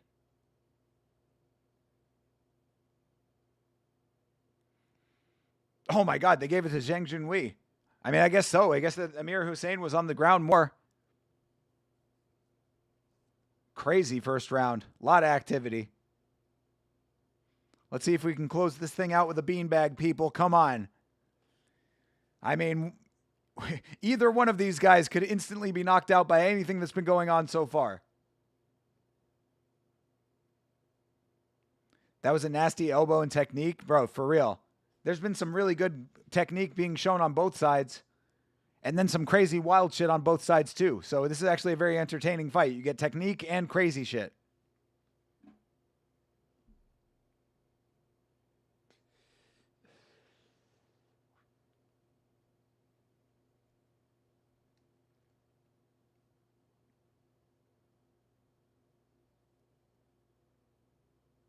All right, round 2 coming up. Wimmel. Another nice shot of my lady Wimmelmet. All right, round 2 is underway. Nice body kick from Zhang to start it off. This ref is letting everything fly, I know. Ref is just enjoying the fight himself. Ooh. All right, spinning attack misses for Zhang. Oh, Zhang goes down. And yet another slip, apparently. Good Lord. What is going to be counted as a knockdown in this fight?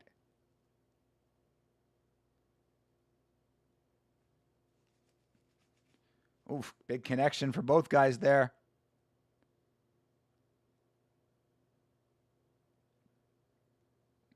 Oof, nice kick to the body from Zhang.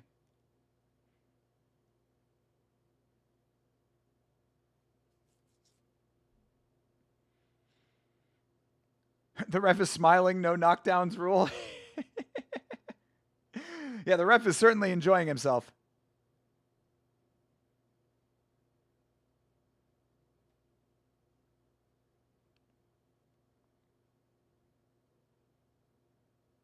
Oh, low blow. Referee says, keep going.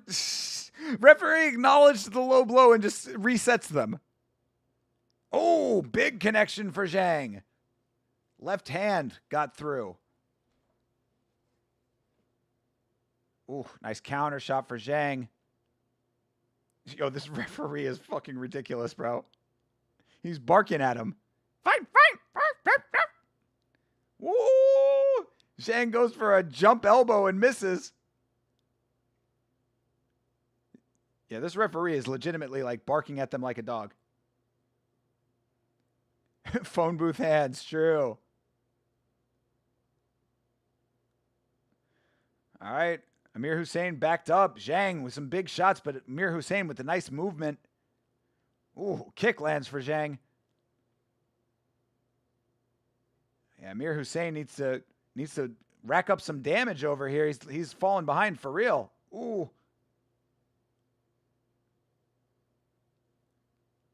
All right, they break off the clinch. This ref is a cooked unit, bro. Oh, man. Yeah, Lachlan, get ready for some high-quality reffing when you're there. Ooh. Zhang ends up going down himself. Kind of falls forward. Just get the ref out and make this a street fight. It almost feels that way. It feels that way with the ref every once in a while just going, go, go, fight. I think he's saying fight, but I mean, like, it just sounds like he's barking. Oh, just missed. Zhang did with that last right hand. Very nice. Another nice round for Zhang. He's me up 2 rounds.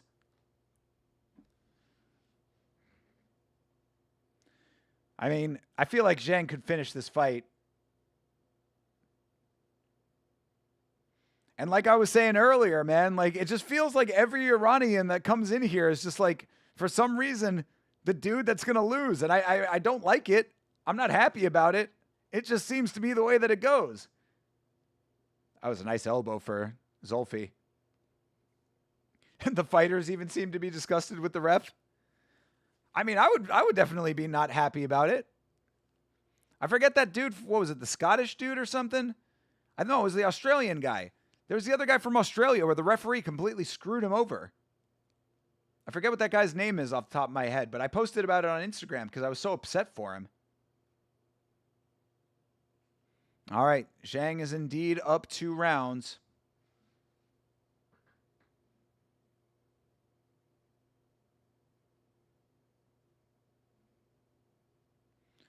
(20-18). Last round for Zulfi to make something happen for himself here.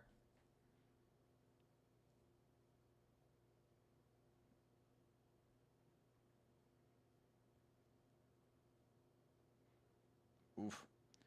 All kinds of little spots and specks of blood on Amir Hussein's face. But yeah, Zulfi is going to need to have a big moment here. Swing this thing his way.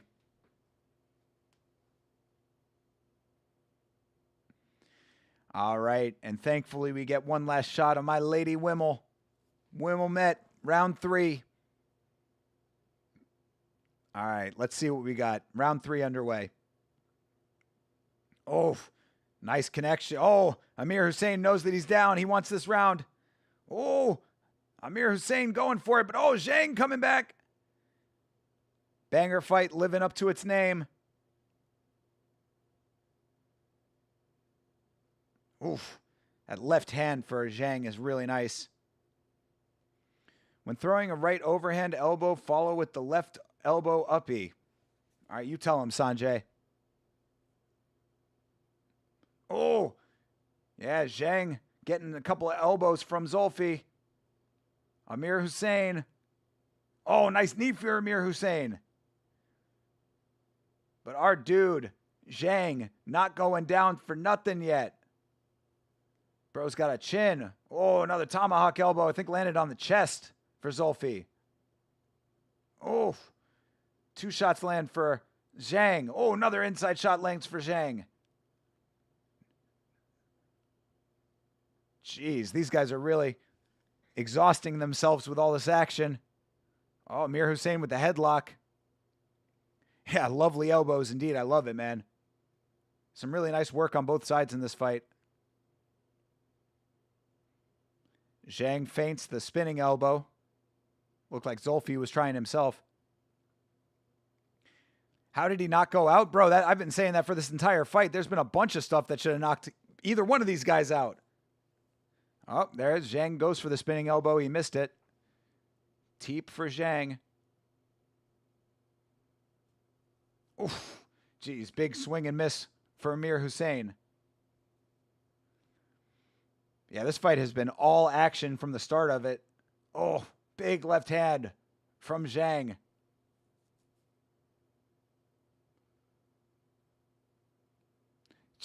Amir Hussein keeps throwing that step-in tomahawk elbow from range. Sucks that he's not landing it because that looks like it could be very deadly. All right, 43 seconds left. Coming up on the 40-second mark. There it is. Ooh. Big connection for Amir Hussein. Jesus. They have been throwing in this fight. Bam, another one. Oh, jeez, that left hand. Yo, Zhang has a nice left hand, boy. Right hand works for him, too. Zhang really likes that left hook.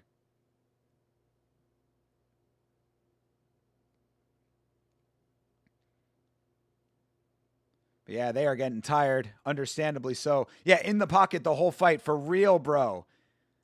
And that's what I was saying earlier. Like, this card has been great because, like, we've seen a little clinching in this fight, but throughout the majority of this card, there was, like, not very much clinching at all. These guys were just standing and banging.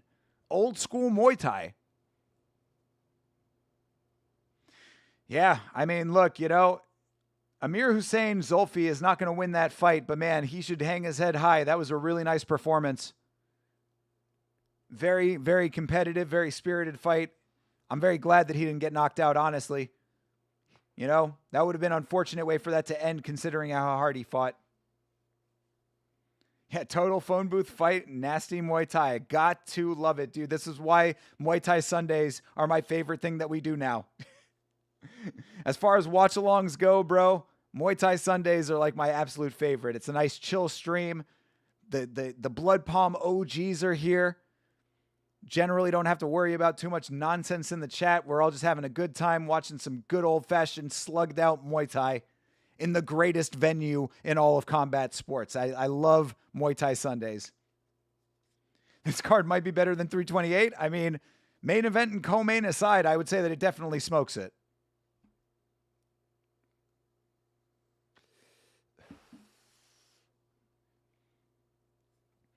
All right. Well, unfortunately, we know that this is a foregone conclusion. So one judge gave one round, that last round to Zulfi. Second judge also gave the last round to Zulfi. Third judge had it 30-27 for Zhang.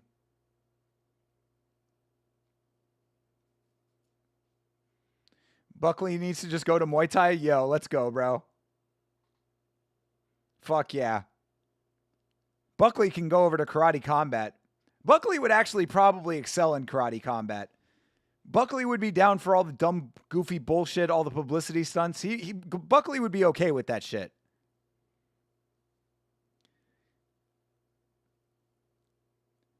328 was a really fun card for you? All right, fair enough.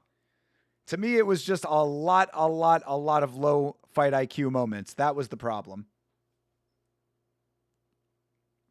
All right, 2 judges had it 29-28. 1 judge had it 30-27 for your winner, Zhang Junhui from China. Yeah, perfect promotion for Buckley. Absolutely, dude. He would love all the nonsense. They would tee him up with with some fucking janitor. He would go in there and smoke some guy easy. RWS knows how to do it well, but I was saying Karate Combat, you know what it is over at Karate Combat, bro. If you come in with a name, they just throw you some random can. Buckley would be highly successful in kickboxing. Yeah, I mean that too. Go over to one championship, go do kickboxing. He could have some success with that. Same here. Muay Thai Sundays have quickly become a staple of my fighting diet. Bleeding Edge, I love it, bro. So glad that you are here always, brother. Appreciate you, man. Oh, wait a second. No, Lachlan is not seeing the super fight. He's seeing Dwan 99.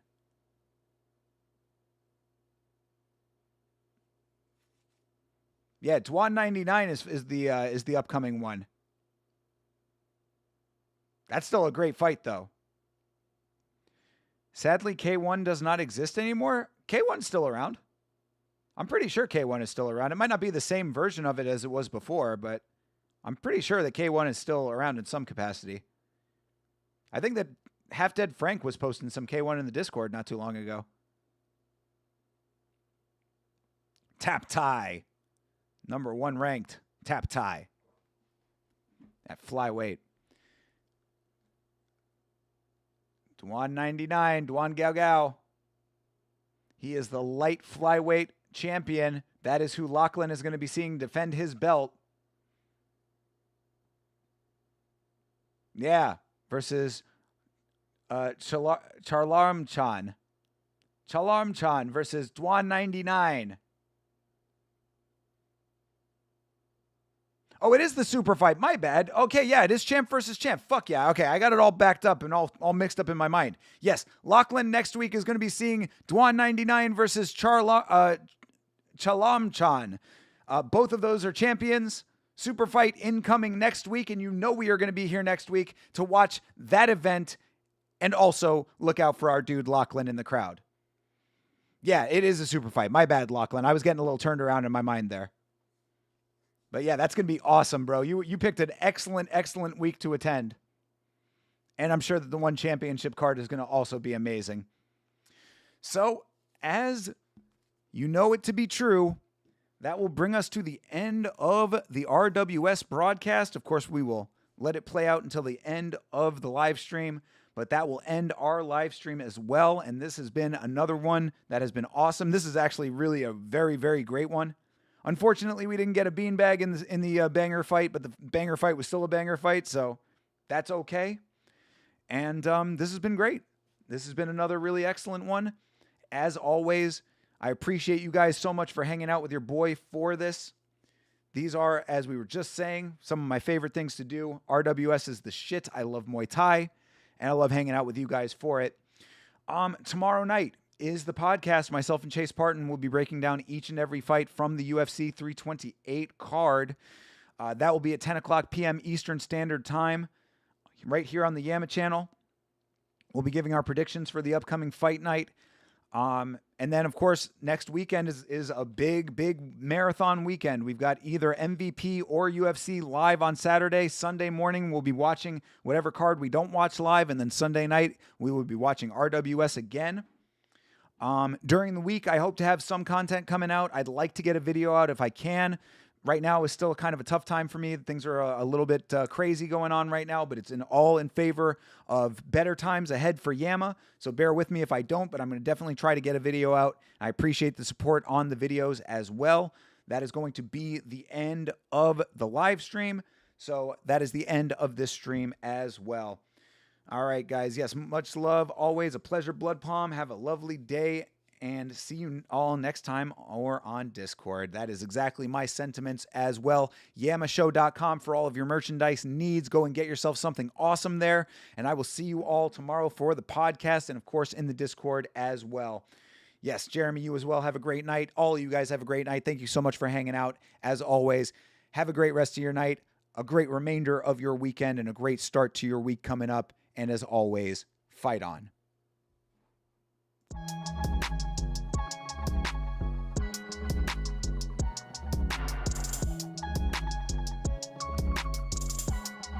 Change.